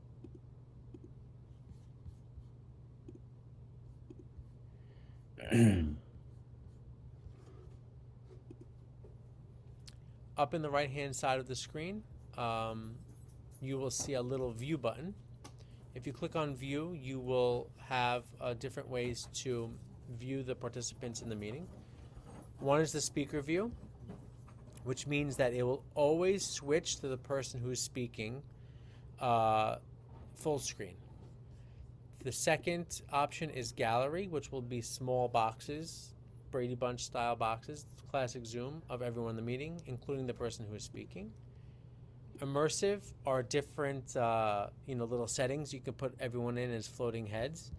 I was using this one before, which I thought was kind of nice. This will only show the top 5 people or 5 people that have their cameras on. That's a cool one. You can also choose full screen, which will maximize your Zoom app to full screen, whether on the Mac or on Windows. Right. So just some of the biggest takeaways I want to now we are in a quickly. Zoom All right, meeting. enough on me. Just some of the big takeaways. That security button at the bottom of the screen. I'm gonna go ahead and stop sharing my screen as well. That security button at the bottom of the screen is like probably the most important button. Being able to turn off those different permissions for people about using the chat, unmuting themselves. It's very, very helpful, especially as meetings get large and possibly a little heated. You'll be able to kind of control the meetings that way. I definitely recommend that you guys, definitely could become familiar with the security button. And that's it. I think the best way we should end, I have a few more slides, but we're gonna, before we do that, I do want to ask you guys one question.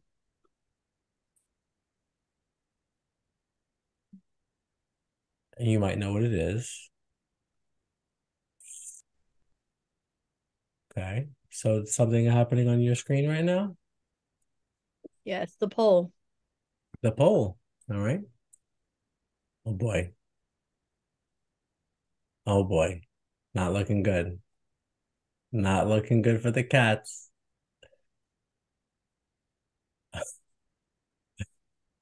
Sorry, Louis. Okay, Dr. Mike.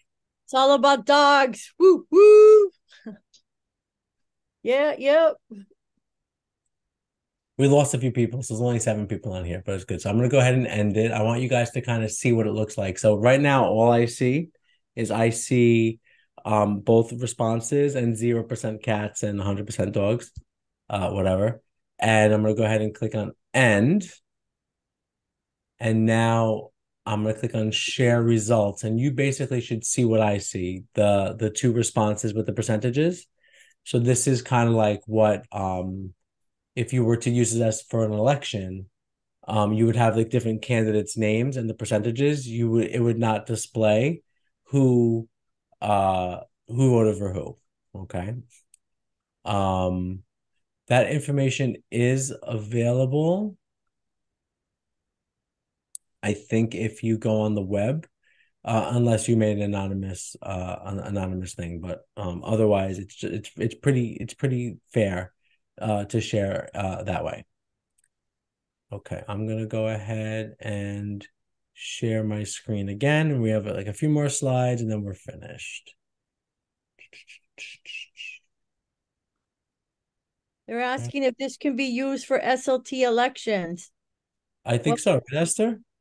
I think your SLT elections are right after your PAPTA elections. And depends on what the PAPTA is choosing, in person or remote. You can do either or.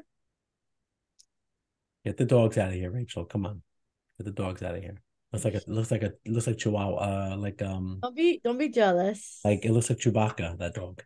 Louis, somebody else said, can you please share the YouTube link on the chat? So all the videos are actually in the slides. So I'll put the slides in the chat again, and you can go through the slides and play each video in sequence, which is good. Okay, thank you. So last slide, just some best practices. Always start your meeting early so you can check your technology, all of your Zoom settings and get yourself set up. Nothing's worse. I mean, I'm so guilty for this. Like I'll have like a 9 a.m. DLT. And I'm like running in the office at like 8:55 and like Dr. Mike's like, what are you doing? I'm like, oh my God, play music. Oh my God. So, don't be like me, get on early and set up your stuff and you'll be nice and calm and it'll be a much more successful meeting that way. How do you play music? So the way I do it is I share my screen and I check that box that says share audio. And then I'll have like, let's say our D25 website open. That's what they're looking at. But on another tab, I'm playing Pandora or something. Yeah. Oh, I always wondered. It's always nice to have music. Just don't record the music. Don't record when you're playing music because you'll get cut out. Next President's Council, can you play some music? All right. Also make sure you work as part of a team. The person that hosted the meeting, that scheduled the meeting, doesn't have to do it all, doesn't have to do everything. And I think President's Council is a great example of that. We have we have many members that become co-hosts so that they are able to let people in and make sure people are muted. We have certain people watching the chat so that when someone's presenting, they don't have to worry about looking at the chat. They can say, hey, there's a question. And you might even have someone that's just in charge of sharing the screen. So I can share a screen for Dr. Mike so that he doesn't have to worry about navigating the slides. I do that while he just worries about talking to the content, and then he can just prompt me to go to the next slide. So definitely it's a great idea to work collaboratively, spread out those responsibilities, and it just makes the meeting go much smoother. Also, good video and good audio go a real long way. If you can, and you don't have to spend a lot of money, invest in a microphone that connects to your computer through USB. The quality of the audio will be much better. Audio, I think, is much more important than video. Most computers have good webcams, but the microphone's not that great. And you can also get a little webcam that sits on top of your computer. I know your computer probably has one already, but usually ones that are external. Think about how thin a laptop screen is, right? Like it's like super thin. That camera is super small, versus getting a larger webcam that just clips to the top of your screen that is a better quality. If you're using a Mac, you can actually use the best camera that you have, which is your iPhone camera, as a webcam. And they even sell a little $10 clip that actually will hold your camera on top of your screen, your iPhone. And that's the best. The best cameras we own are our iPhone cameras. And that's it. Are there any other questions? I'm going to go ahead and put the slides back in the chat. I just got a question. Yeah, you can share this information with all your PAPTA families. It's shareable. Anything that we share at President's Council, you should turnkey the information to your other parents. And everything, the recording will be in the President's Council on the bottom. You could see this recording in its entirety. And you could just go ahead and share that with parents so they could go ahead and see this. Yeah, and just although everyone's welcome to go to the slides and watch the videos, it's really most appropriate for parent leaders that will be doing this work. So kind of if you have a board member that's not here today that is like in charge of this work on your team, definitely share this information with them. But widely sharing it with like the PTA population, you could, but it might not be that appropriate. That way everybody learns. So when they're next, they got it. Everyone knows that the President's Council are all everybody knows cat your name. haters. Everybody will know your name. That's right. You're muted. Don't tell Michelle. I'm not muted. No, I was muted. I was okay. saying, don't tell Michelle. I'm gonna tell her. All the cat haters. All the cat haters. No. You didn't ask if we hated them. We just said, what do we like better? Well, dogs. Listen, just like when someone tells me they use Windows and not Mac OS. If someone tells me, oh, I like dogs over cats, my response is, nobody's perfect. It's okay. Thank you so much, Louis. No this problem. was amazing and super helpful, at least for me. I hope everybody took something away. Yeah, no, it's gonna be good. I think it's gonna be good, and I think for boards to come together and just do practice things, practice polls. You wouldn't want to do polls for the first time when you're actually doing an election. You know what I mean? So just kind of do that, and maybe even make polls part of every meeting, just so you get more comfortable, even if it's something silly, or collecting feedback. The topic of the next fundraiser, should we do the bake sale or do this, that, whatever you might want to do. If you're constantly doing something, when it comes time to use it for something important like elections, you have the confidence. So think about it like that. And now you have these for posterity, so you can just keep using them every President's Council every year. That's it. I'm gonna say push play. All right, guys, see you in an hour. Here we go. All right, so does anyone have any questions for Louis? I think it was a pretty comprehensive presentation, but... Thank you very much for the presentation, Louis, and for everyone on the President's Council board there. Thank you very much. Great. All right, I'll be here for a little while longer, okay? All right. So we just want to remind everybody that our next meeting will be on Monday, December 18th. Same link, same time.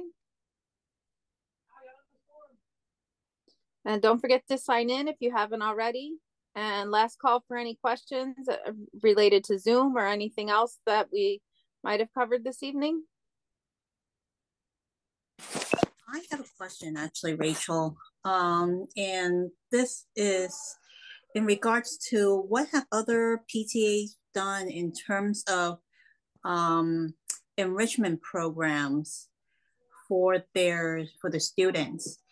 I know some school, the PTA pays for the Cool Culture program for the pre-K and kindergarten.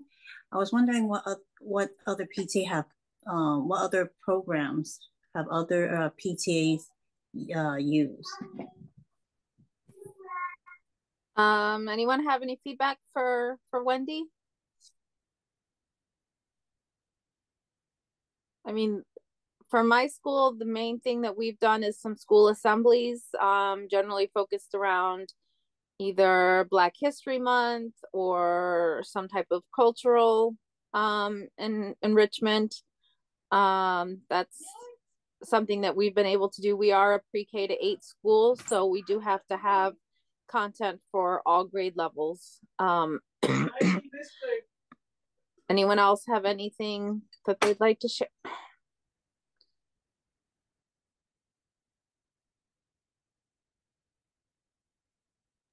Play music, Esther. Play music. Sorry, I'm pushing it with my kids here. I've been in a 2-hour meeting before this one, so they're kind of like bouncing off the walls. All right, well, if anyone has any feedback, they can email President's Council and I can forward it to Wendy. Or you can share it through the contact option on the D25 webpage.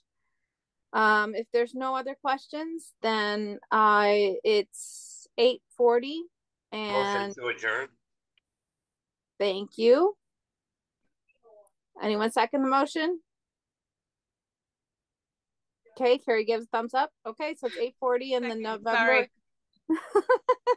the November President's Council meeting is formally adjourned. Thank you all for your participation and for your stick-to-itiveness to stay through the end. Happy Thanksgiving, everyone. Happy Thanksgiving, everyone. Happy Thanksgiving.